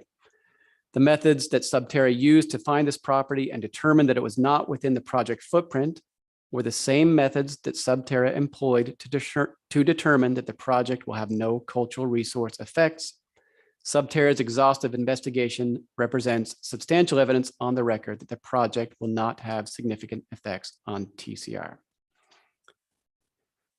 As detailed above, the city has made a good faith effort to engage both the Havamotelel and Coination in the AB 52 tribal consultation process to determine any potential effects the project may have on TCR. After conducting an intensive archaeological survey of the project area, expert consultants encountered no tribal cultural resources. Nevertheless, because there is a remote possibility that unknown TCR could be uncovered during the ground disturbing activities at the project site, mitigation measures were developed to offset any potential significant impacts to TCR if discovered as a result of construction activity. Although Coination asserts that Mr. Geary was acting on their behalf when he requested AB 52 consultation on behalf of the Havamotelel, evidence on the records shows that Coination missed the statutory deadline to formally request consultation. Even assuming Mr. Geary officially requested consultation on behalf of both tribes, the city went through the tribal consultation process in good faith, consistent with AB 52, and met the tribal representatives on March 9th, 2022. CEQA does not require a lead agency to come to an agreement with the tribe as a result of consultation, and the city was not required to notify Coination before they concluded that mutual agreement on the matter could not be reached. To the extent that Coination alleges that they were not notified that the city was moving on with the CEQA process, Coination had both actual and constructive notice that the city prepared an MND and that the Planning Commission was considering the matter at a public hearing. With regard to Coination's assertion that further consultation would have revealed evidence of TCR on the project site, leading to the need to prepare an EIR, they have not produced facts or evidence to support their position to date. To the contrary, the CRI report conducted by Subterra represents substantial evidence that there is not TCR on site, and that in the remote possibility that there is, adequate mitigation measures have been put in place to mitigate any significant impacts to TCR. I'm just going to, that's the end of the letter. I did want to highlight just, there was another letter that came in this afternoon. I just have 3 quick points to read on that if you're still with me here. In response to the 12-page letter with 14 exhibits encompassing a total of 74 pages that was submitted by Coination's attorneys today, the allegations set forth in this letter have in large part already been addressed in the city's staff report. The following comment is being made to address any new assertions that have not previously been addressed. In the letter submitted today, Coination asserts that the MND misleadingly characterized a meeting between the city's archaeological consultant, Dr. Greg White, and the Coination as being a tribal consultation, even though this meeting happened before the tribal consultation period opened. This is not true. The MND clearly states that this was an initial coordination to gather information from tribal representatives. This section of the MND later clearly states that the notification of the project was sent to local tribes, and the Havamotelel tribe later requested consultation. In the letter today, they also assert that they repeatedly attempted to engage in consultation with the city, but other than a follow-up letter with Mr. Geary dated the same day as the tribe's in-person consultation with the city on March 9th, 2022, There's no indication until after the project was approved on December 13th, 2022, that there was any more attempted contacts from either the Haba or the Koine Nation. Although Koine Nation relies extensively on the cultural resources investigation and other previously conducted investigations by Dr. White to show proof that there is no tribal cultural resources on site, the tribe's letter fails to show that the CRI report for the project actually says the opposite. The CRI report conclusively states that document review found no record of previously recorded cultural resources in the project footprint. Ethnographic research found no evidence of recorded cultural activity or recorded place names in the project footprint, and historical research found no evidence of documented historic era features in the project footprint, and that an intensive archaeological survey of the project area encountered no cultural resources. Even though previous studies have identified potential tribal cultural resources in fill nearby the project site, this does not mean that there's actual tribal cultural resources that will be within the project footprint, and the CRI report confirms that it's not likely based on their intensive study of the project area.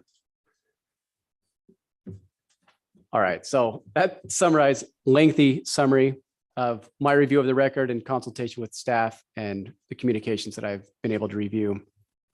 I'll just summarize really quickly. Koine Nation has requested consultation. Sure. Oh, yeah. We have an urgent request for a little bit of a break. Sure. So if I might ask you to pause in your presentation, let's take a 5-minute break.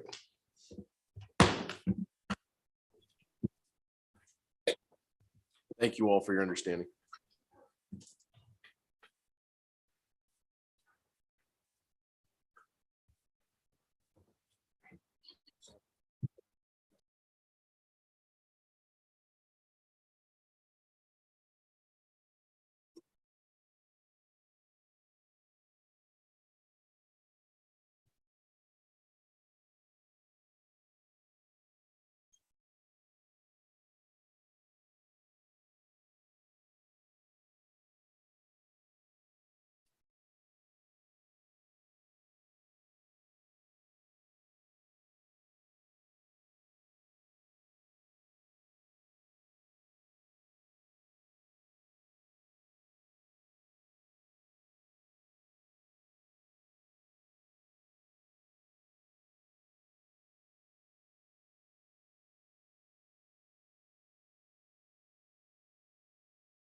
Okay, thank you for your patience. I'm just have probably one more paragraph to just summarize everything. And I just want to clarify, I'm not trying to diminish anything that has been said by the tribal representatives. I know these are sensitive issues, just trying to present my analysis of what happened and what the city has done.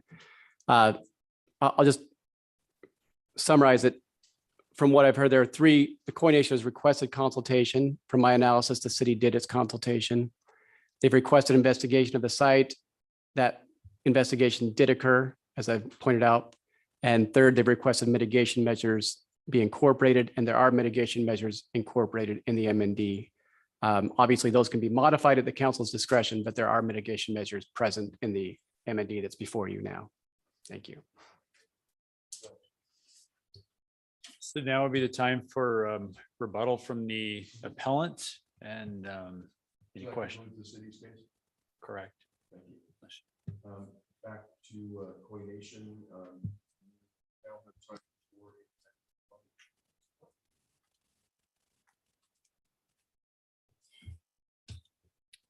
It's 5 minutes, right, Ryan? That's up to the mayor, but that was what we had talked about. Yes. Okay. Yeah. So the first thing I want to do is to submit to the city council our proposed revised mitigation measures, so you have them in front of you and can see them.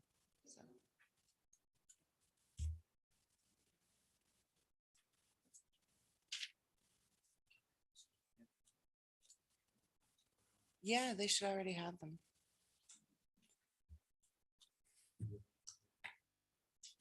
No, part of why consultation process is so important is the tribal cultural resource.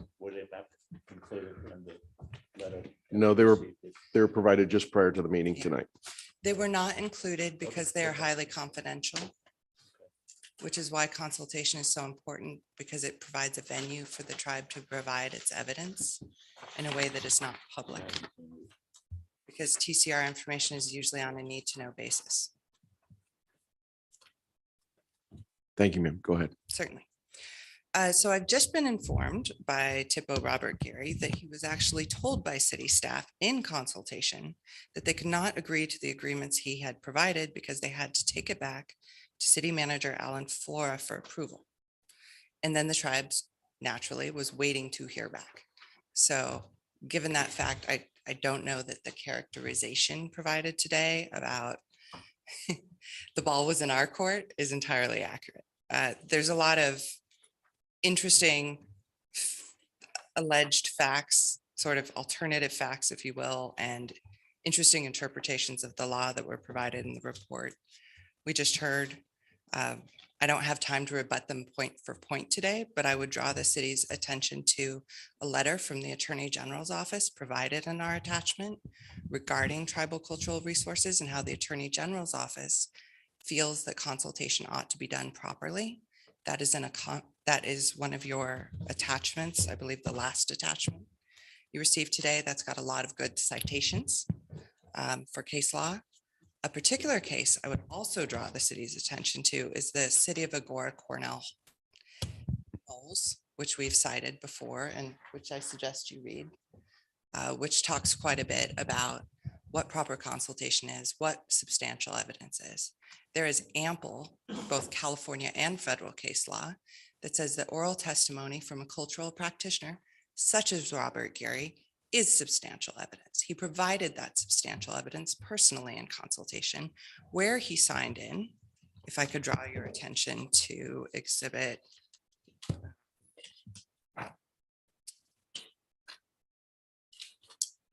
E, where Robert Gary signed in as both Habemetal and Coy. Further, we have documentation from the city where they followed up asking for the MOU, which was provided. Further, the city signed the MOU. So I think that's ample evidence the city is well aware of the proper requirements. I think the question before the city council tonight is a simple one. Based on the evidence before you, are you comfortable? Are you confident? Do you think that if you approve this project, that is the end of this conversation? Or do you want to take a more practical approach? Look at the mitigation measures provided, which are easy to implement, inexpensive, and move forward with your project. Not inexpensive. What are your concerns about expense, Mr. Slutin? I'll make a comment later. Okay. Mr. Mayor, excuse me, I can't hear either the appellant representative or Councilman Slotin's response. I apologize, Councilmember Kramer. I believe Councilmember Slotin's microphone was turned off. I'll try to remind the council members, if you're going to speak, make sure you turn your mics back on. Sometimes in hearings like this, we turn them off so you don't get that background noise or. And if So you could please get go a- ahead, and if you could just speak up, Councilman. Yeah. Thank Is you, this Councilmember thing Kramer. on? Is it actually on? It's on. All right. I'm glad that your CEQA council brought up the issue of a fair argument. The standard of a fair argument is actually quite a low bar. We've provided substantial evidence sufficient to require an EIR for this project. We have not requested an EIR for this project. We are merely requesting a revision to the existing MND, for example, and there's ample case law that shows that. By the city's own report, the CRI report referenced quite frequently in the report we just received. The city's own report says that the hotel project site is on the city's storage yard. We took a picture this week of the piles of potentially cultural resource materials out at the city storage yard. This is an active and ongoing issue. How do you know that those piles are not from culturally sensitive areas, given the city's, yes, pattern and practice? We know it happened once with the Mullen project. We don't know if it happened again. The question is, could it have happened again? We filed a Public Records Act request requesting the city's information. Your CEQA council suggests, without evidence, that it happened once, but it never happened again. If so, great. We would love to see the city's policies and documentation to ensure it's not happening again. As we've all discussed, and I feel like agreed tonight, Lake County itself and Clearlake in particular is an epicenter of cultural resources. It is sort of beggars belief that one would think that you can go get soil, not do a study, and simply assume that there's no cultural resources there. So it's just very interesting to me that the city's argument hinges on the idea that the archaeological report was sufficient for a tribal cultural resources analysis. The statements made today about missing an MND and missing a consultation deadline, I will review those documents carefully. That is the first time I'm hearing this. So I will definitely look at those, but just for the record, we do not agree with the statements made in the report today, and we need a little more time, frankly, to look at the documents. But we have quite a bit of substantial evidence available. The way consultation should work, I just ask you, if you say to me, hey, I think there's an issue here, and I say, and I don't respond to you, the city could have said, we don't agree with you, or we don't find that to be substantial evidence. That's an okay thing to say in consultation. That's why we consult. Then we could have said, okay, here's more evidence. Or what is it you don't agree with? Let's talk about it. Let's do a site visit. Here's more evidence. Here's more evidence. We have more evidence. We were never asked for more evidence. We were just told, we'll go talk to the city manager and get back to you. And the city didn't get back to us. But we're here now, and we're still ready to talk if you are. Thank you. Thank you very much. All right. At this time, I'd like to entertain a motion to close the public hearing. So moved. Second. I have a motion and a second, motion by Councilmember Slotin and a second by Councilmember Overton. Madam Clerk, could you call the vote? Councilmember Slotin, Aye. Councilmember Overton, Aye. Councilmember Kramer, Aye. Vice Mayor Claffey, Aye. Mayor Purdock. Aye. This public hearing is now closed. We'll begin deliberations. This is also a time that council members will be able to ask staff and the appellant questions. Councilmember Slotin, you have a question. Yes, a question for Andrew Shansky. Do you believe that the city properly followed AB 52 to the extent possible? Yeah, yes, I believe the city has met the requirements of AB 52 in the consultation process. Thank you.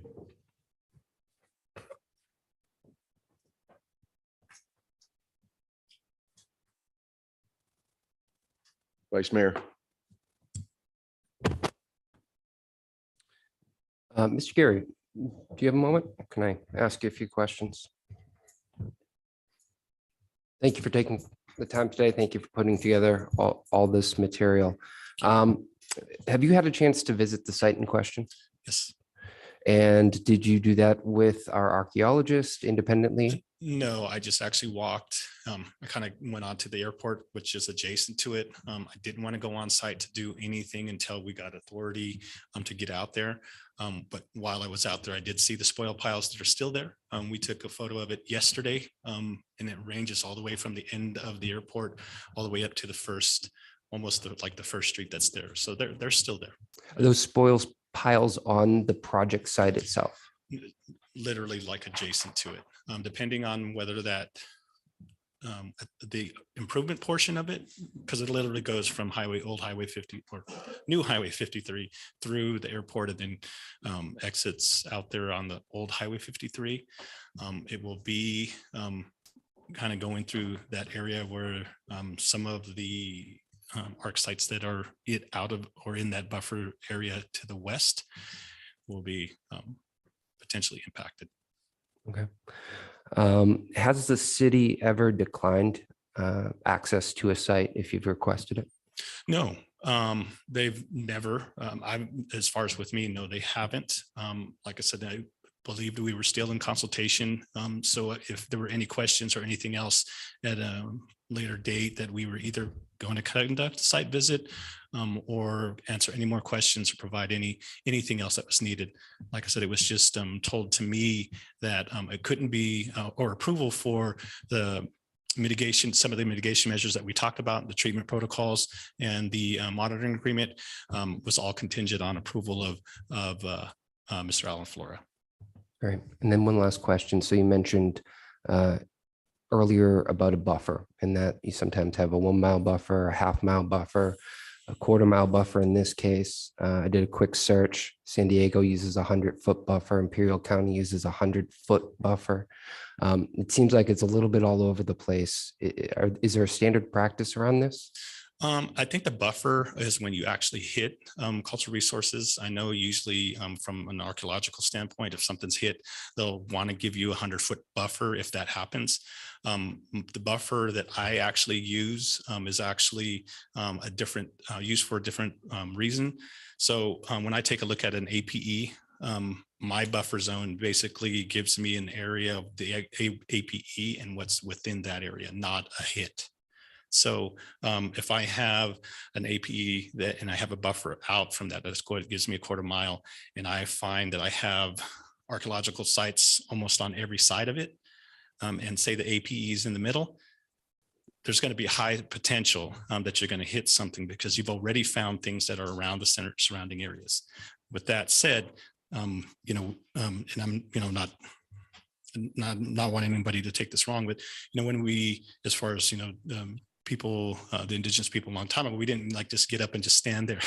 We went from A to B. So that potential that's in the middle, that happens to be where the APE is at, just because that no one's studied that area and nothing's been looked at, that doesn't mean that nothing's there.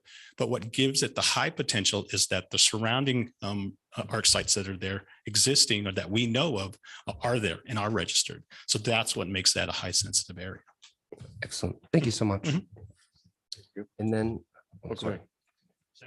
Yeah, for you, yes. And then I had just a question or two for city staff here.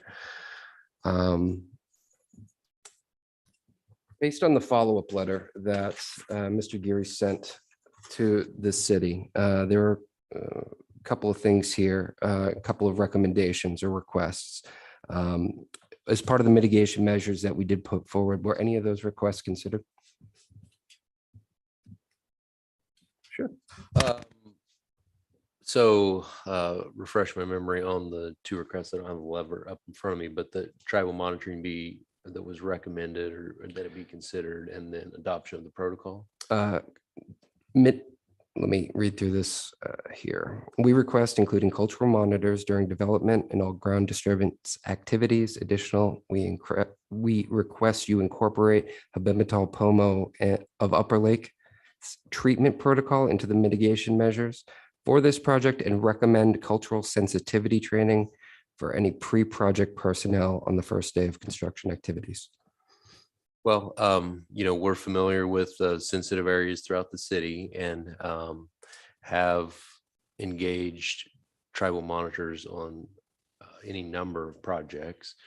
And so that's always considered. The issue here, as was outlined in the staff response, is that there was no evidence of tribal cultural resources at this location. And so, based on that lack of evidence, we didn't see the need to include that as a mitigation measure or adoption of those protocols. We did add cultural sensitivity training as a mitigation measure. I think that makes sense even in areas where we have no evidence of tribal cultural resources in a project. We do know that it's a sensitive area. There's a lot of resources in that region, particularly over as you get closer to the lake. And so that's why that was added in. Thank you, Mr. Flour. Thank you. Councilmember Overton.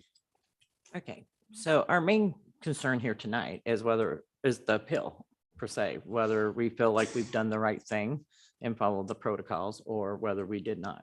Whether we decide to put in the mitigations and all of that stuff really is not up at this time. Am I correct? I mean, we're really just looking at the appeal of whether they filed on time or not filed on time, which shows me they haven't filed on time. So I have a question for you or whoever wants to answer it. Why for the past year, we have went through, you have been sent things and you knew things were going on. The planning commission meeting, why did you wait to appeal when this could have been taken care of over the past year? So I'm not getting why you waited so long to make an appeal when this all could have been done a long time ago. Because your guys are kind of accusing us of not following protocol, but it looks to me like we have. It looks to me like you guys did not, had lots of time to communicate. Thank you. No, good question. And this kind of takes it into, I think, the history that we've been having with multiple projects that have been going on here in the city of Clear Lake. So with this, we were waiting for approval for the mitigation measures and the monitor agreement for the 18th, which we were also waiting for the same thing for the splash pad, the Burns Valley project that was out there. We've set up several meetings with Mr. Alan Flora to talk about those concerns for those projects. How can we be proactive in getting these mitigation measures put into place? In my letter, it actually says incorporate. So whatever your mitigation measures are, add these to it, because this is how we would like the treatment of any remains or items from our community. As far as it's taking, why did it take? We would like to know too. I guess the question that I had was leaving the consultation table with the understanding that I was going to be contacted back because approval landed on the city manager, which didn't happen. No one contacted me to let me know that that wasn't going to happen. After a certain period of time, there were certain meetings that were set up, which we've talked to the city manager. He had to continue to look over the treatment protocol and the agreement. Still waiting. So even the spoil piles that are out here on the splash pad project, that the archaeological spoils piles that are out there, we're still waiting for an agreement, which actually was contracted with another cultural resource specialist to come in to create protocols, and we're still waiting for that. So we're waiting for the same thing. We needed to find out whether or not we had approval of the mitigation measures that we would like to have incorporated into what was going on for this project. Part of the mitigation was to make sure that we had monitors out there because we weren't going to have a full-time archaeologist out on site. We were waiting for that, and it never happened. It still hasn't happened. And so we're still in the continuum of waiting. Why didn't you go to the planning commission before this was approved, though? We I mean, actually, at the time, Mr. Slutin was the mayor. We had a couple meetings with him and the planning commission. Actually took the planning commission out on site, showed them sites and the concerns that we had with those sites, told them about the agreements that we wanted to have set into place, and still nothing. So, Mr. Slutin. We talked about the Burns Valley Sports Complex. Yeah, Mike. We never talked about 18th Avenue and the hotel.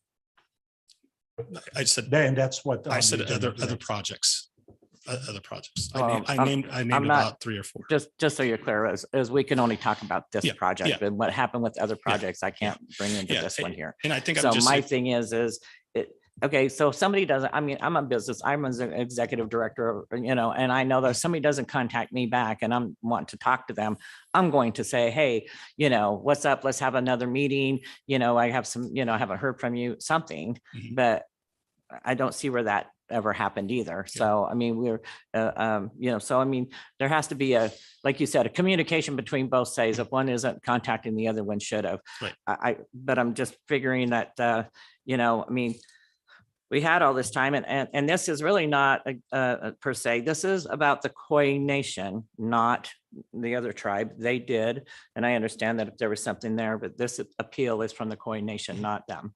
And so from what I can see, the Khoi Nation never did anything or followed anything or sent anything during the time frame that was required. So we're here about the Khoi Nation not doing some response.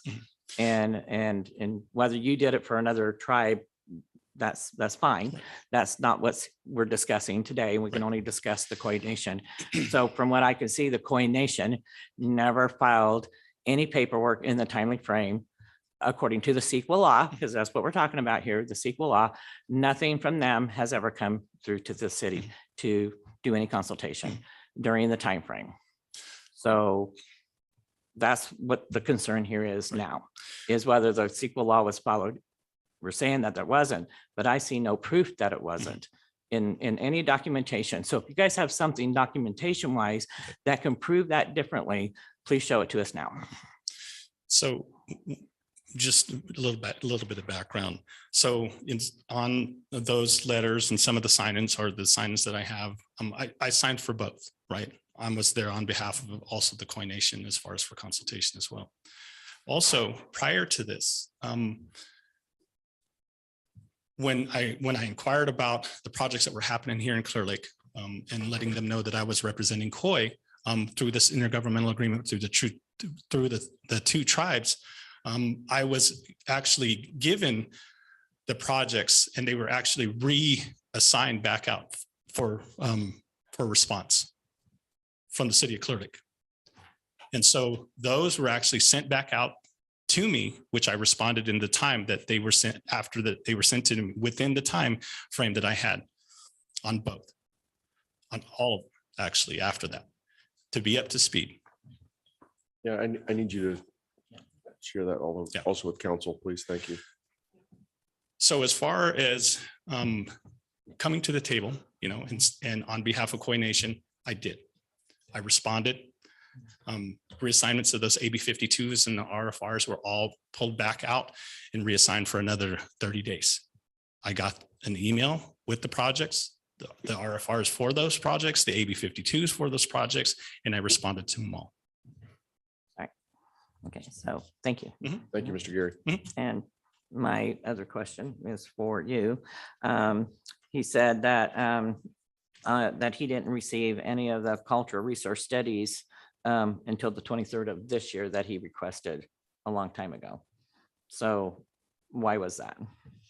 I don't know when he received the study. I mean, I would point you back to the fact that the entire tribal council was involved in the study itself. Mr. White officially issued the final draft in August. That's not a point that I'm sure on whether Mr. White shared that or Dr. White shared that with the Khoi directly at the time. I believe that's his normal practice or when we sent it to him.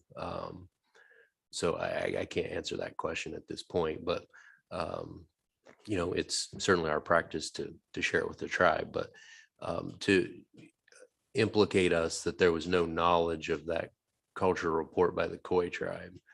They were the first day that they were engaged, or that we engaged Dr. White to do the study. The Khoi Tribal Council was also notified of that. And as you could tell from the details, in very short order, had Zoom calls and discussed the various things that are outlined in the report. So, Thank you. Yes, ma'am. Yes, ma'am.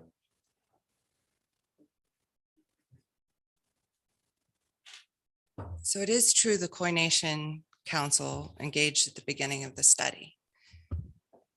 Engaging at the beginning of a study is really different than getting the finished study that says we disagree and we found nothing, right? As you can see from our evidence and our behavior here today, we vehemently disagree with the idea that there's nothing there. Had we known that that was the conclusion of the study, that would have been addressed at that time. So if the city has documentation of responding to Mr. Gary's letter requesting the study, showing that the city sent the study, we would appreciate seeing that. But I have not yet seen any evidence that we received the study. if I could add on to that, even though if it was acknowledged to have been received in November, still there was no follow-up as part of the review period for the mitigating negative declaration or the planning commission's review and approval of the project.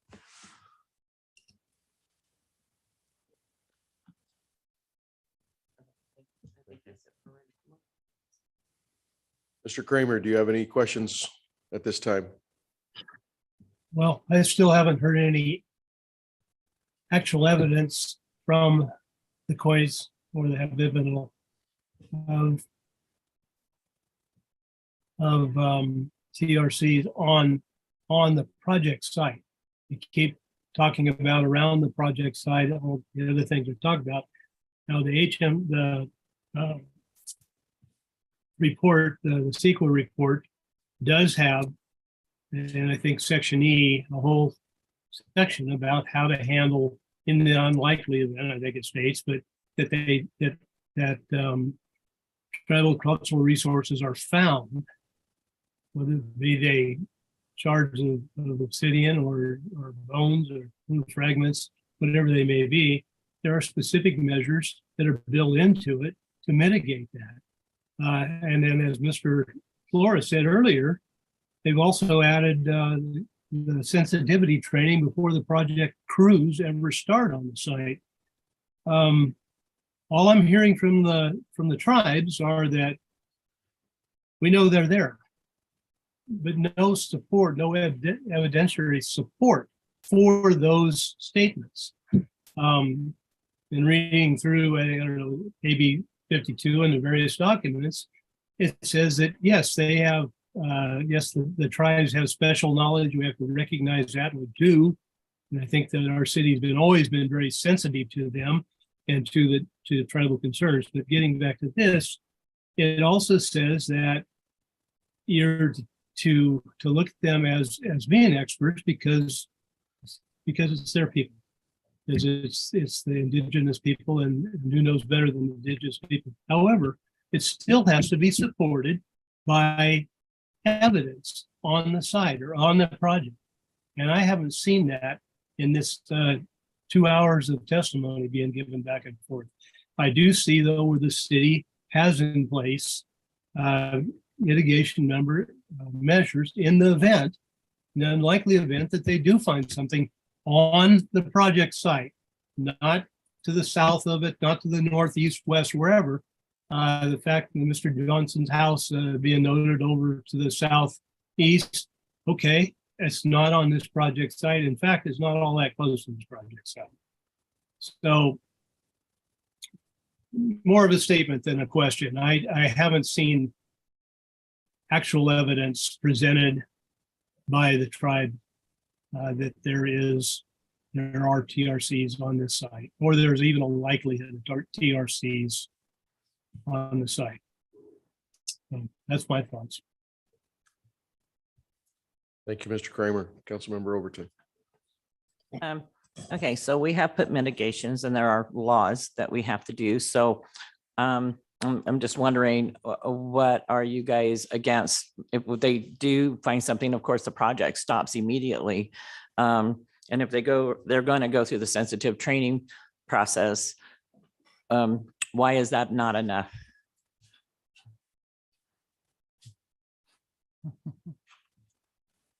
Thank you, ma'am. So we're going to do this one in tandem because I don't speak for the tribe on their cultural resources. That's Robert's job, but just specifically, AB 52 requires culturally appropriate mitigation measures. You do have archaeologically relevant mitigation measures. Those archaeologically relevant mitigation measures are not culturally appropriate tribal cultural resources mitigation measures.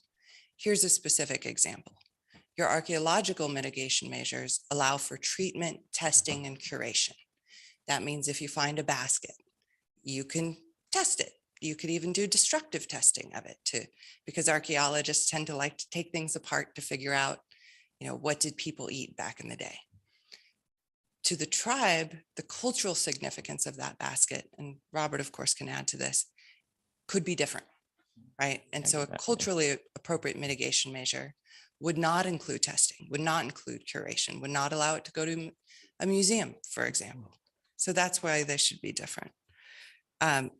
So let me ask you this, so Yes. if they were to find something Mhm. and they were to call and say, everything stops, of course, everything stops, then you would want the tribe to be the one that comes in and looks at whatever is there. Am I correct? Yeah, and that's a really good point. So right now, your archaeological mitigation measures say to call the archaeologist. A tribal mitigation measure would say to call the tribe. Okay. And we're not talking about Native American human remains here because that is a different You're law, right, I different understand that, situation.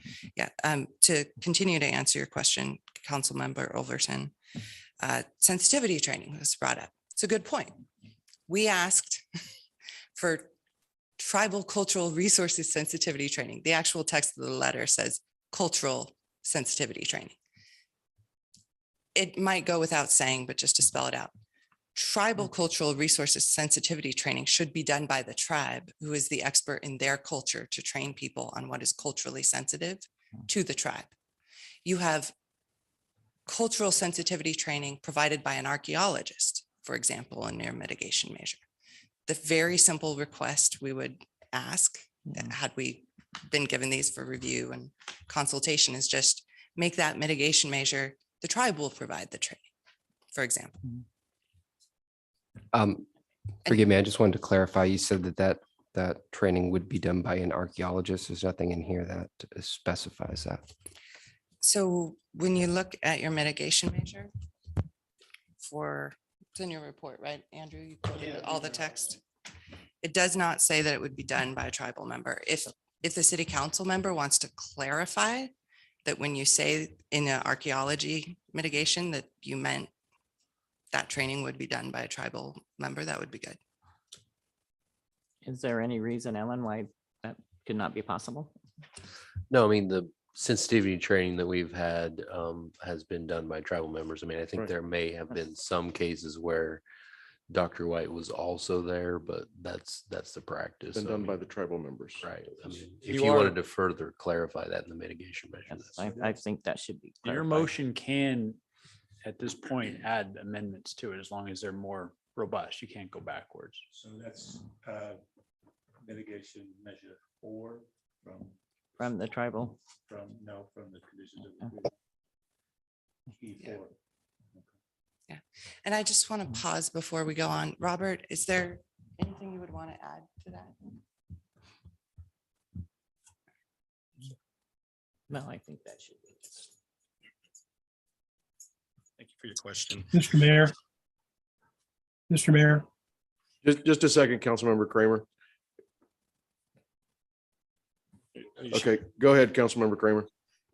a few moments ago, some information was handed to both Mr. Slotin and Ms.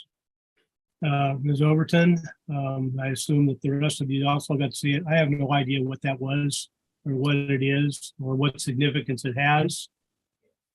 Is there any way that I could possibly?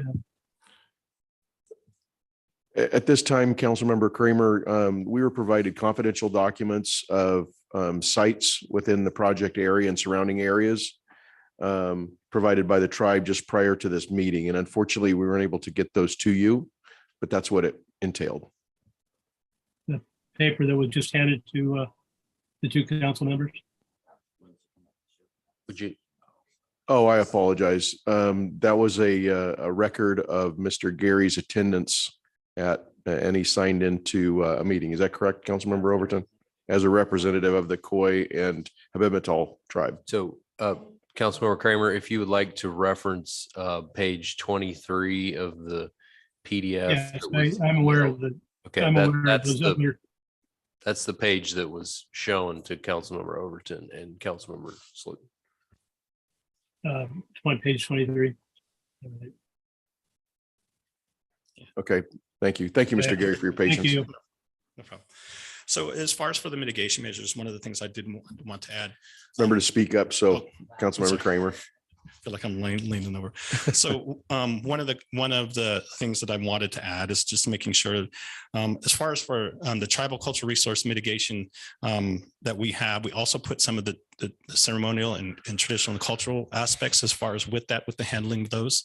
That is a part of that. And so we wanted to make sure that we incorporated that into the mitigation measures that were either being proposed for this project or whatever it was. We didn't see there wasn't any then at that time.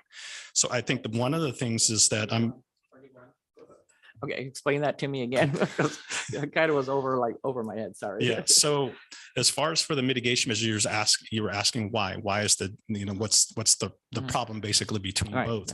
So with the mitigation measures that we were supplying, it was basically a really detailed who all needs to be involved, and even some of the cultural and the traditional as far as for ceremonial, even handling human remains, funerary objects, those kind of things are all a part of that. How the tribe would like to have those done. And so it was going to be something that was going to be definitely different that was coming from an archaeological standpoint.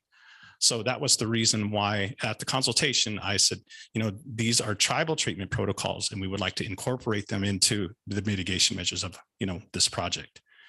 So that was the reason why, because it's a different perspective, some of the different ceremonial and traditional cultural knowledge that happens with those.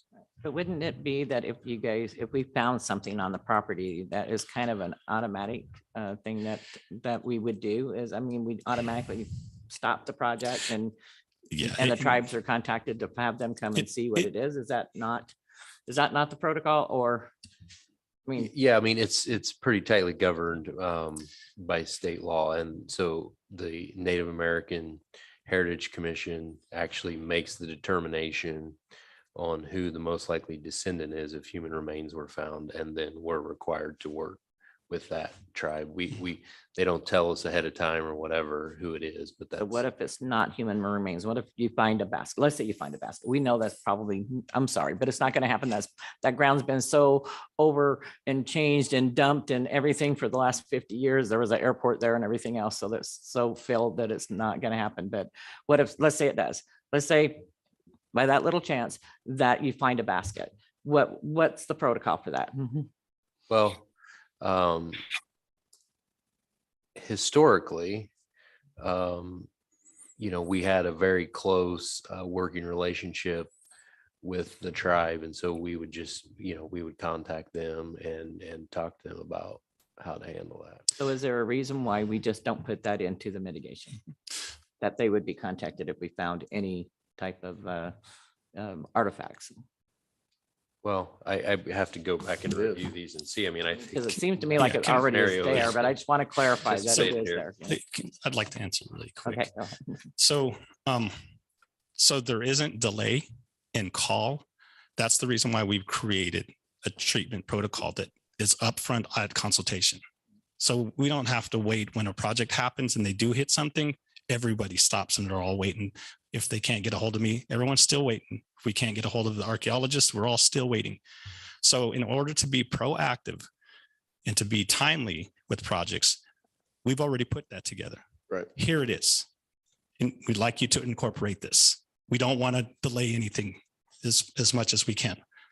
So that's how we're being proactive. That's the reason why we submit that. That is exactly like Mr. Flores said. If we went with the old way, right, it stops everything. We try to get a hold of some tribal representative out there to make sure that those protocols are being followed. So this is the reason why we're doing it at the consultation, to be timely and not to create delays. We know exactly what a plan is before anything happens, what to do when exactly it happens. And so that's what the tribe is doing here. So with that said, and I wanted to talk about the mitigation measures that are in this as far as the mitigated negative deck. It refers back when tribal cultural resources, it refers back to cultural mitigation, and tribal cultural resources are different. So the ask that Planner McCarrick was asking about today still hasn't been done. There's no mitigation for tribal cultural resources in here. And one of the mitigations that we put into place is tribal monitoring, making sure that we have someone out there so there's no destruction of anything if that thing gets hit, if something gets destroyed. And so with that set in place, and an archaeologist is not planned for this project to be out there full time. There's no one to stop the backhoe operator from stopping. If he doesn't see, which his vision is very much impaired, we all know this from construction, and he's moving dirt, he's just paid to move dirt. He's not paid to care. And that's what's going to happen. So one of the mitigation measures for us to have in place is to make sure that we have a person out on site. And if anything becomes exposed, he's able to sit there and let them know, hey, stop, we just hit something. Let's call the archaeologist. If it's human remains, let's call the coroner and go from there. That's the reason why it's really important to make sure we have a tribal monitor on site. But in these mitigation measures, there's nothing for tribal cultural resources, which was asked at the Planning Commission meeting that we have those specifically made for those. And so we as the tribe specifically said, we need mitigation measures for tribal cultural resources. One, and I wanted to answer his question. So as far as wanting to know exactly what was some of the things or some of the evidence. So we provided maps with cultural sites, archaeological sites, prehistorical sites that came from Sonoma State that are within feet away. The closest one is within a little over 100 feet. There's archaeological sites all around the APE. So that's gives us that there's a good potential, a high potential that there's something in the middle of there somewhere, because this place has not been surveyed.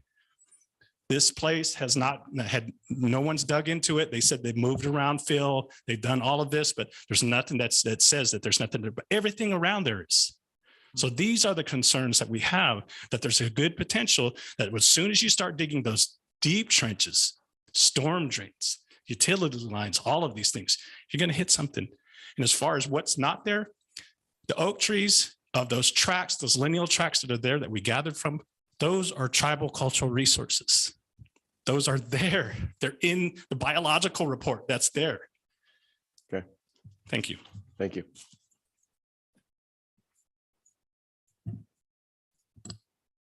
So, question. Is Go there ahead. a reason why we're not having a tribal monitor person there? I mean, if you guys are willing to pay for it, I mean, is there a reason why we don't have it there? Is it just Well, it's not been our practice, or we think substantiated by the law, to have tribal monitoring when there's no evidence of tribal cultural resources on a project. We've had tribal monitoring on any project that we believe there were tribal cultural resources that potentially be impacted.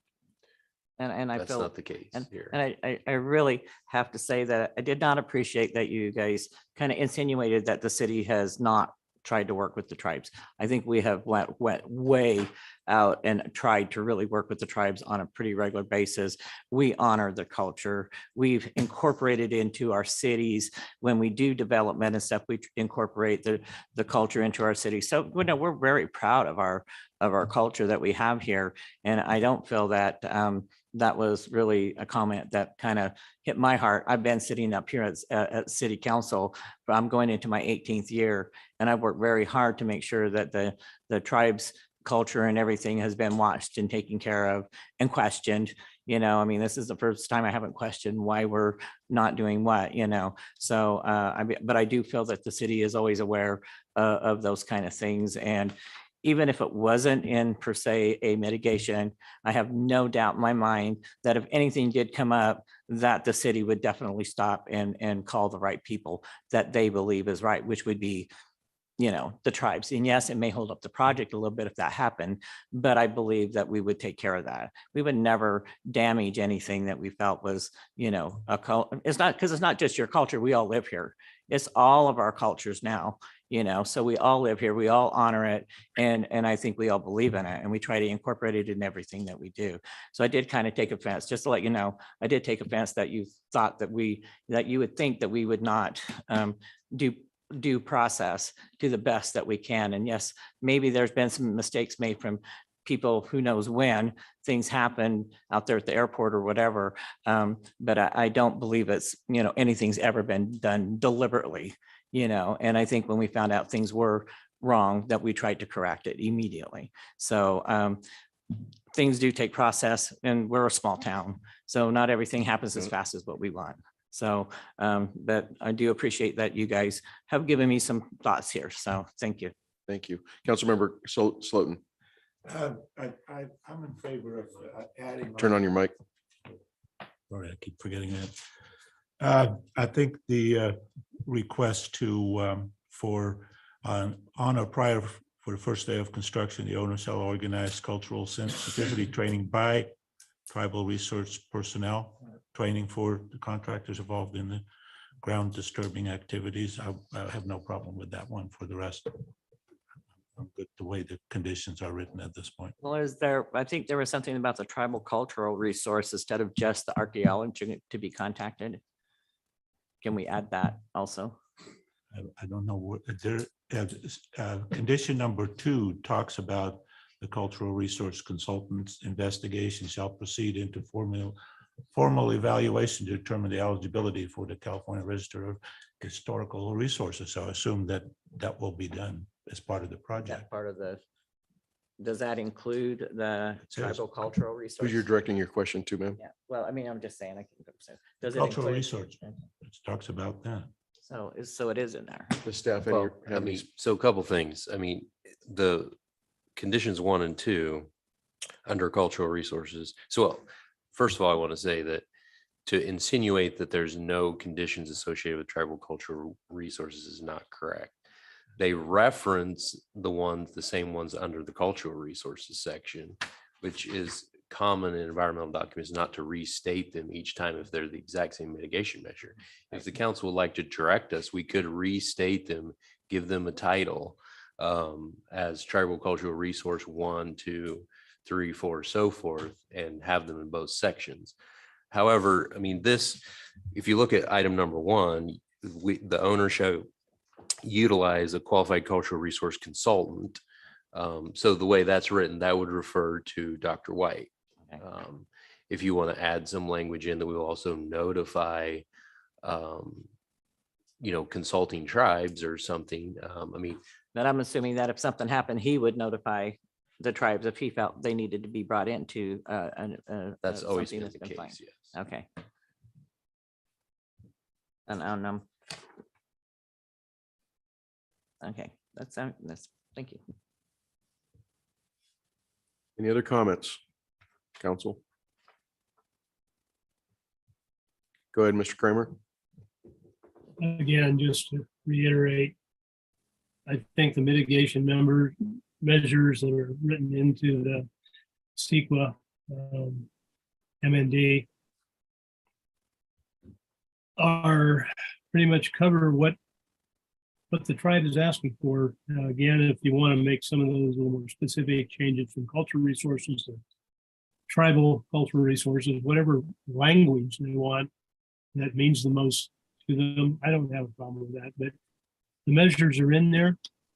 The mitigation measures are in there in the event that there is a tribal cultural resource of some sort discovered during the course of this project.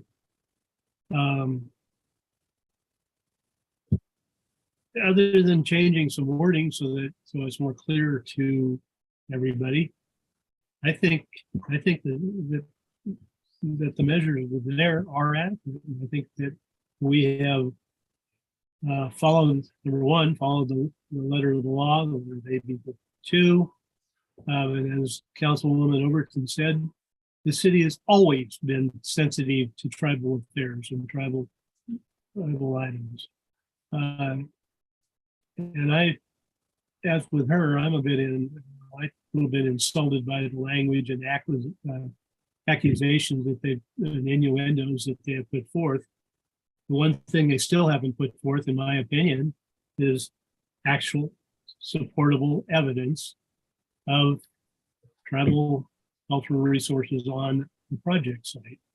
Not the airport to the south, or not anything the east, west, south on the project site. Personally, I just don't see cause for not denying this appeal. Thank you. Any other comments? Do I have a motion or action? No. I want to move that we deny the appeal but incorporate in the condition E4 that the training will be done by tribal resource personnel. There was also mentioned by Councilmember Overton about E1 potentially adding language about notification. Is that something the council wanted to entertain, or is that not part of your motion? Okay, where do you want to add it? Where did you say? Please repeat that, Mr. Jones. I had heard earlier in the discussion under, I think it's mitigation measure cultural 1 or E1, that talked about notification of remains also going to local tribes or something to that effect. In addition The to tribal cultural Dr. White. resource, right? The tribal cultural resource. That's what they wanted added in. Yeah. Just If I can clarify that a bit. So E1, the first sentence, I might have lost it here. The owner shall utilize a qualified cultural resources consultant to identify and investigate any subsurface historic remains and define their physical extent. That should still be the point person. And then not just for remains, for any basic artifacts that may. Oh, That's I'm the sorry. motion. It says Yeah. right there, or artifacts bearing deposits. Is that in there? I'd like to entertain a comment by So it's already in there. appellate So counsel. Go ahead, Ms. Robinson. I don't have the authority to make a motion, but I wonder if you might like to know the language that we would suggest. Yes, please. Thank you. So CUL1, third line after utilize a qualified cultural resources consultant, you could put comma and tribal cultural resources consultant from the Khoi Nation. And then well, I wouldn't continue with say the just rest from of the it. Khoi Nation, because it may be. Again, whoever. We're just talking about this. Yeah, you could also Project. just say a tribal cultural resources consultant from a traditionally and culturally affiliated tribe from the area, Let's which is the language in AB Yeah. 52. wordsmith that a little bit. Yeah, the reason, ma'am, is that no other tribe says that this is their area. Khoi is the only tribe that says I this I is just their really like area. to get something general so that we can just not have this problem. But for ever this, again. for this project, for this item tonight, Yeah, I think the language she's suggesting makes sense because of the region. So then said language in as, Can you read it again? So we know what we're doing. are you going to give them a copy of what you want? Right? Yeah, if you wanted to take a recess, I could wordsmith this in like 10 minutes. Well, Brian, can you? I'm gonna write down exactly what she had said. I think we before. got it. So on line 3.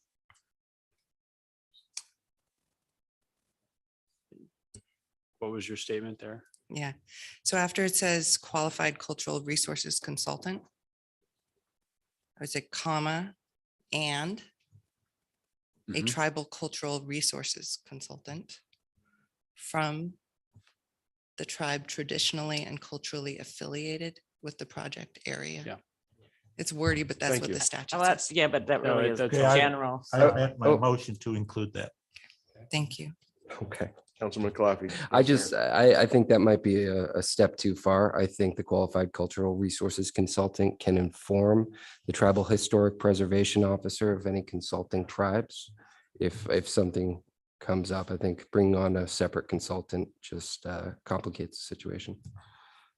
Well, I mean, it does potentially create a situation where you have two things. I mean, language has been used in other situations. We could say, shall utilize a qualified cultural resources consultant who will coordinate with tribal cultural resources consultant of the Khoi Nation or something along that. That sound okay? I mean, that's something we've used before, so. It's still consulting with the Khoi Nation, basically. Is that a yes? We're consulting with the client, Mr. Kramer. It's hard when I only have a partial view.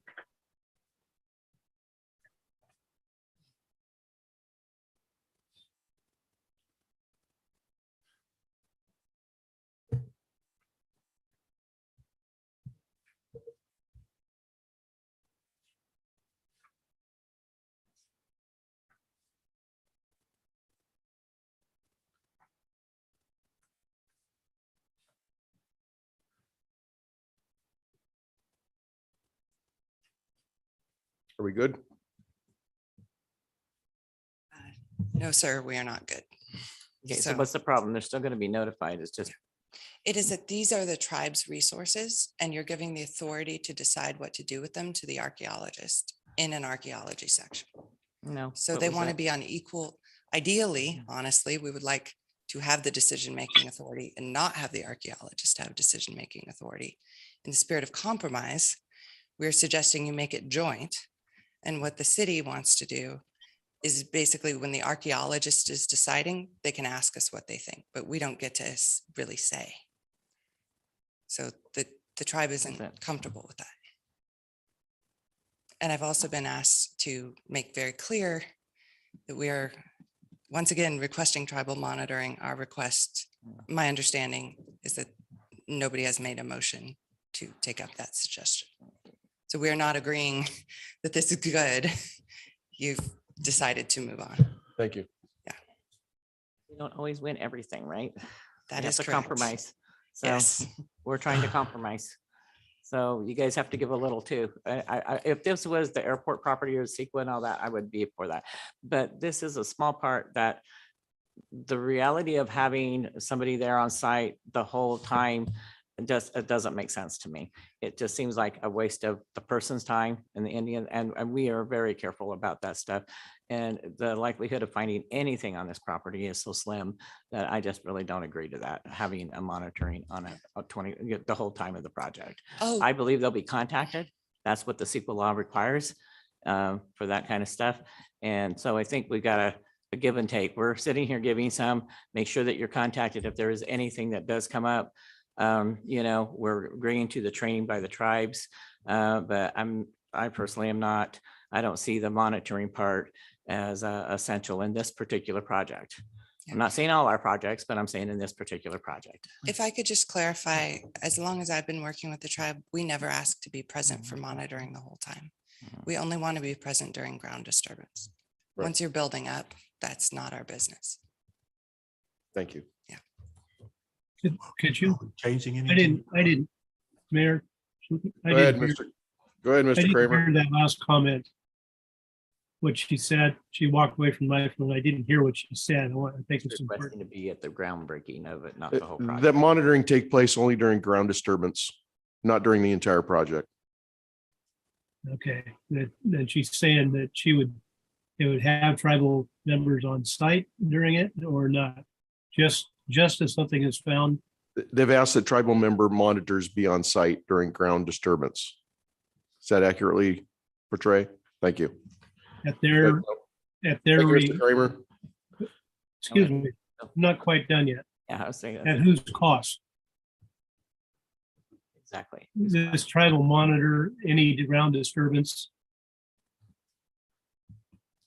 She's asking for that and we're considering it. Right. Somebody Paid give for me, by the city, Mr. Kramer. pardon me? That would be paid for by the city, correct? I would say if you guys Said want the to be project there, monitor. be there, but not. It is not today. paid for, paid tribal monitoring is not paid for by the tribe. Depending on the city zone agreement, since this is a private sector project, typically the tribal, sorry, the project applicant would pay for that through the pass-through cost, but I'm not privy to your arrangement with the project Excuse me. applicant. Okay, thank you. Mhm. That address your question, Mr. Kramer? That address. Thank you. Anyway, Well, we kind of jumped into Yeah. tribal monitoring. I don't know if you want to go back Yeah. to, Can you get a square, Mr. Jones? well, yes, I would like to. I think we had a motion that dealt with the training. We know we had the language on that. The second one was on mitigation measure CUL-1. There was a mention by Ms. Roberson to add language about a tribal cultural monitor on there, but not monitor, but have the tribe affiliated with that. But then Mr. Flora had mentioned language about them being coordinated with as opposed to having their own person present. I don't see a problem having them present myself. Is there a problem with that? I mean, No, have an agreement for monitoring. no, Look, not monitoring, but just Yeah. corresponding with If they find remains are something. discovered, then there would be an expert that would be consulted on, investigating. Is that the same as But what they're- condition 3? What they're saying is they want to be one of the people to be contacted, not just through this person, contact them, contact this, because they want to know that they're going to be contacted. And I don't see a reason why we can't put that in. And That's up neither to the does that. council's discretion. Go ahead. I think we should put it in. I'm That, okay with that. well, that's what they want. So just to be clear, this consultant is on call if remains are discovered, not on site Right, at all correct. times. Correct. Not just In remains. other we're words, our talking about partner is not just cultural separated, artifacts as well, correct? everything. Thank you for clarifying. I'm okay with adding that. So do you want to mention? Mr. Mayor. Since you're Go ahead, seems to be Councilmember ignoring my Kramer. hand. This is breaking up into everybody talking at once, and I'm not really catching most of what you're saying. But let me go back and make this clear. This monitor does not happen until something, unless something is found. I'm not doing the It money. stops the construction. That's when the monitoring gets in, or are you saying you're going to have a monitor there from day one of the project? We're not Where are we on having a that? monitor at all, right? No, we're not having a monitor there at all. That's not on the board. Councilmember Overton, go ahead and answer his question, Mr. Jones. At this point, we're not talking about tribal monitoring. That's a separate issue. I think we probably need to deal with. That was brought up by the tribe and they would like that. But I think we're talking about if something is found during it, who is notified? Right now, it is just the archaeologist. The question is, do we coordinate with the tribe as well? Or are they having more than just coordination? That's the discussion, I think, for the council to know what to add to this, if anything. I think we coordinate it, but So we'll add don't language go that past that. I think you're saying and coordinate with.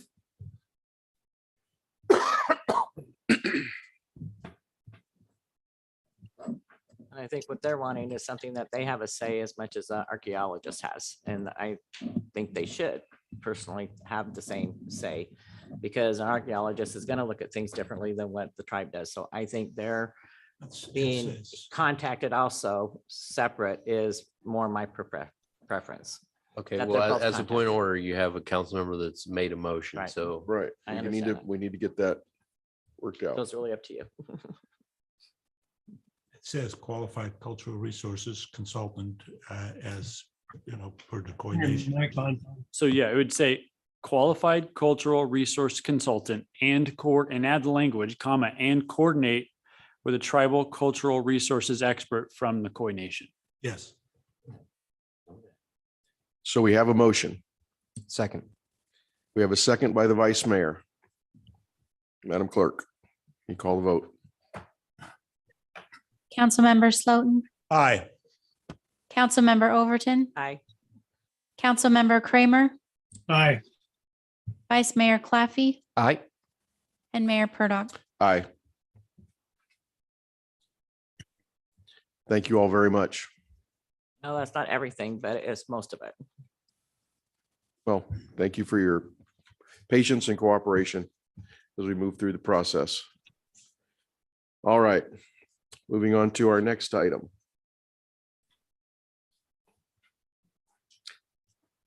And closing the public hearing and moving into regular business. Item number 5. We did. We'd already closed the public hearing. So moving on to discussion and consideration of memorandum of understanding between the County of Lake and the City of Clear Lake for design costs related to the regional skate park in Austin Park. Mr. Flora. Yeah, Mr. Mayor, council members, so you're all aware of the project. We already approved the design contract a few weeks back. Last week, I believe, is when the Board of Supervisors considered MOU for funding the design costs, which was sponsored by Supervisor Sabatier. So they agreed to that, unanimous vote of the Board of Supervisors. And so now we need the city council to approve that, and we'll continue with the design process for this. So I'll be happy to address any questions you may have. Thank you, Mr. Flora. Any questions at this time? Oh, maybe just one quick clarifying point. This MOU is specifically for the design costs. The county intends to fund the bulk of the construction costs as well. But once we identify what that is through the design process and have our estimate, we would come back and do a similar MOU with the county to cover those costs. Thank you, Mr. Flora. Any questions for staff at this time? I'd like to open it up for public comment on this item. Please step forward and state your name.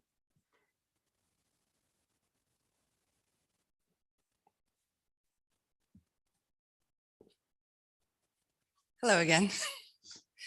So my name is Holly Roberson. I'm Tribal Cultural Resources Council for the Khoi Nation of Northern California.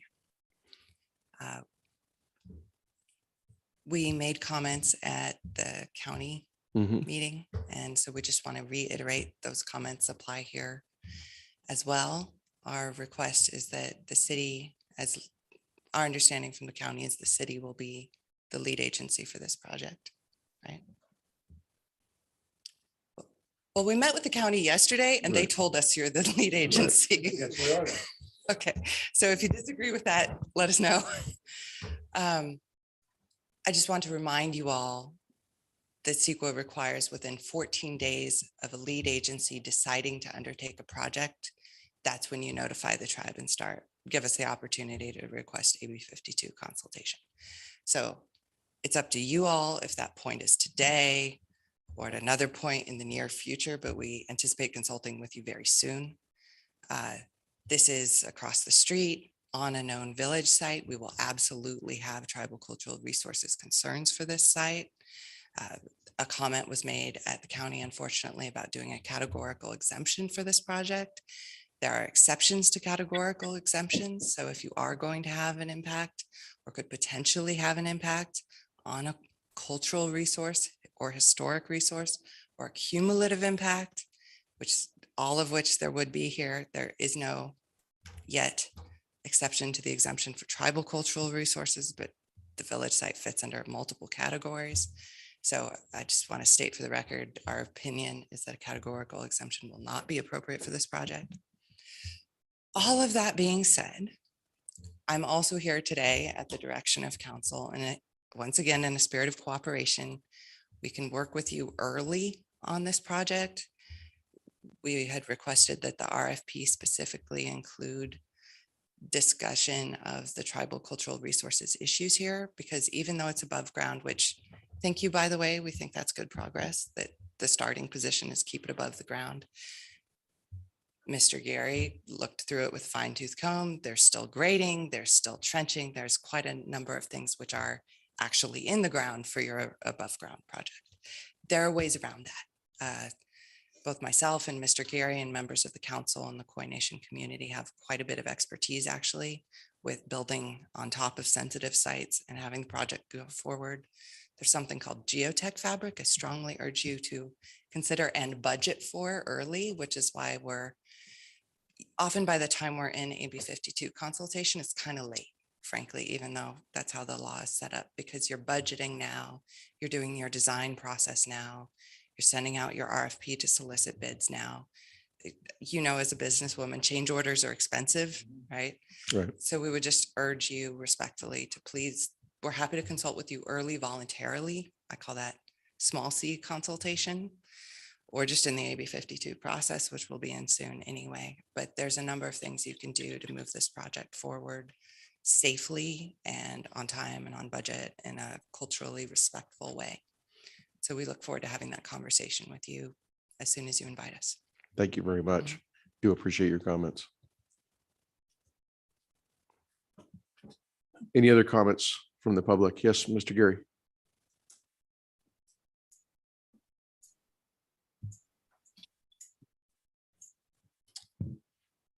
My name is Robert Gary. I'm the Tribal Historic Preservation Officer for the Bemital Pomo of Upper Lake, and also the Tribal Preservation Officer representative for the Koi Nation. So yeah, this came up on the agenda with the county. Wanted to make sure that we understood as far as like where our concerns are. There's still a project with soils that are out there on a previous project that we have on site that we still haven't dealt with yet. It's still out there. It's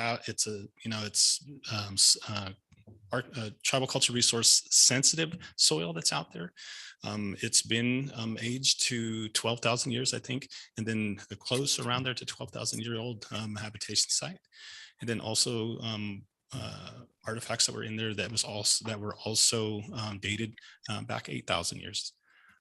And this was the same information that we brought actually to the table, consultation table, that we were afraid that this was going to get hit, and it got hit. Those spoil piles are still out there. Concerns are like we heard at the Board of Supervisors meeting, that this was going to be all above ground. It does not talk about that in the proposal. There are different sections that happen, and they do talk about, it's like Ms. Roberson saying, grading, drainage, and all of that's underground. So, and also just making sure that there's the AB 52 protocols are set in place and followed. I think from the city is what we're looking for, some kind of plan, making sure that also the tribe is able early, so we can develop a plan before this happens. And so I think that's just one of the things that are a misconception, that especially when we think things are above ground, they're really not. Looking into this as far as for the schedule on that proposal, there are a lot of outreach and meetings that were supposed to happen. I'm not too sure if we missed those or weren't notified about those, or if the project's behind. So I know, I think the first meeting started according to the proposal, I think was in December. So I don't know where we're at, but just making sure that when it's triggered, that we get the notification, we're able to be at the table as soon as possible. Thank you, sir. Mhm. Any other comments? Anyone on Zoom?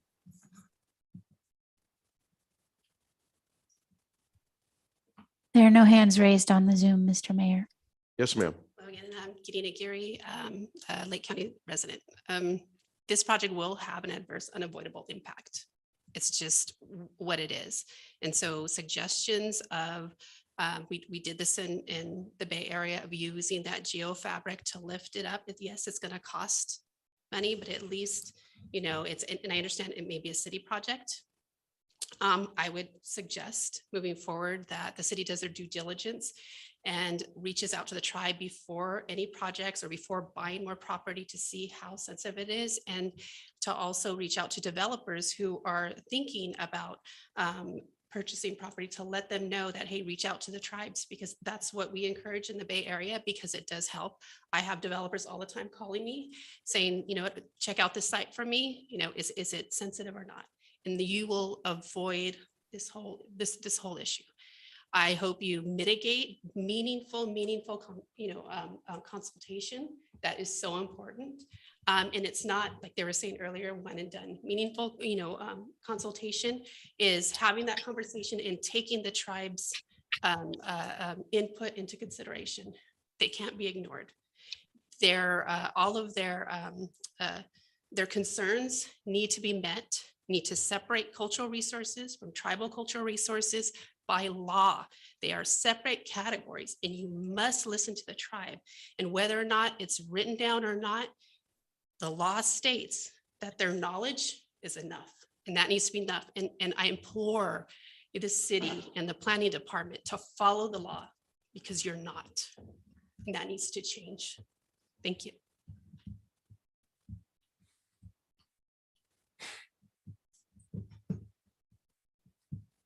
Any other comments? All right, closing public comment, bringing it back to council for action. Yeah, I already checked. Any questions, Councilmember Kramer? No, I just want to ready to bring a motion. Ready to make the motion. I That's see all no other right. comments here. Go ahead, Mr. Kramer. Okay, I'd like to move that we approve the MOU and authorize the city manager to sign the MOU between the county of Lake and the city of Clearlake for design costs related to the regional skate park in Austin Park. Second. I have a motion by Councilmember Kramer and a second by Vice Mayor Claffey. Madam Clerk. Councilmember Slotin, Aye. Councilmember Overton, Aye. Councilmember Kramer, Aye. Vice Mayor Claffey, Aye. Mayor Purdock. Aye. Thank you all very much. This concludes our business meeting with the exception of council member and manager reports, which we will move to next. Mr. Flora. Yeah, Mr. Mayor, council members, just a few items. We were notified this week that we did not score well enough on the cannabis equity grant that we applied for to receive funding for that. We did, however, submit an application of infill infrastructure funding through HCD. There's a rural allocation of 75 million for infrastructure projects that support housing. And so the formal application process isn't quite yet. They asked for a letter of interest, which was submitted, and then they pick the projects that they like and invite you to apply. So this turned into a little bit bigger possible project. We were trying to help the Canoctown Gardens Affordable Housing Project with some infrastructure. There's also a developer that recently purchased 6 of our mobile home parks on I-53. And so we're looking at some ways to really clean those areas up and put some better infrastructure in there. And so this application is a little over $12 million towards that end. So we'll see what comes out and whether we get invited to actually apply. You may have noticed the bubble curtain and aeration project across the street. Installation on that has been happening over the last couple of weeks. It looks like they're going to be completed hopefully early next week on that. And so we'll keep an eye on how that improves the water quality. This is the first project on the lake like that, although the Blue Ribbon Committee is funding similar technology possibly over in the Clearlake Keys area because they always have a lot of problems there. Then the last thing, just found out today that I'm sure with your league activities, you've came across this, but there was a voter initiative that the state determined qualified for the ballot from the California Business Alliance. Almost made the ballot last year, but didn't qualify. So it did qualify. This will be in May of 2024. And this is one of the most significant concerns that the League of City has on anything. It would dramatically change the way cities, counties, and special districts can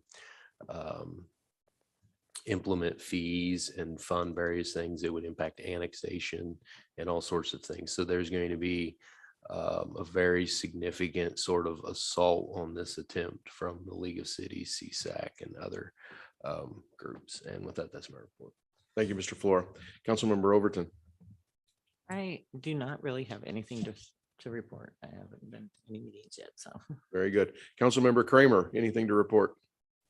Well, it's not the last week I've been down, but I did attend a CalCog meeting last Friday by Zoom. My first meeting I'm doing more mostly listening.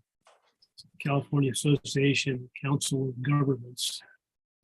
And they do represent, our section is, I think, the North State Super, get the acronym, but at any rate, we're part of a group that runs basically from our county to the Oregon border. And as part of that CalCon group, as I attend more meetings, I'll have a little better understanding of what we can do and what we can't do on it. But it sounds like it was a pretty interesting meeting, and some of their discussions certainly impact what our city and our county do. So I will keep you apprised as I attend more meetings. Thank you. And other than that, that's all I have. And Thank you. Councilmember Slutin. I didn't really attend anything in the last 2 weeks. I do am involved with the college and some advisory capacity to kind of fine tune some of the programs that they should offer with what the needs are in the county. So thank you, sir. More information to follow. Vice Mayor.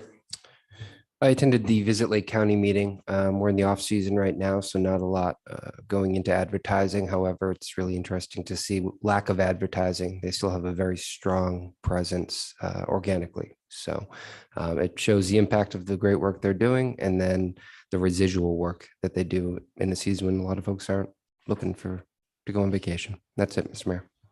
Thank you. Mr. Slotin, go with your do-over.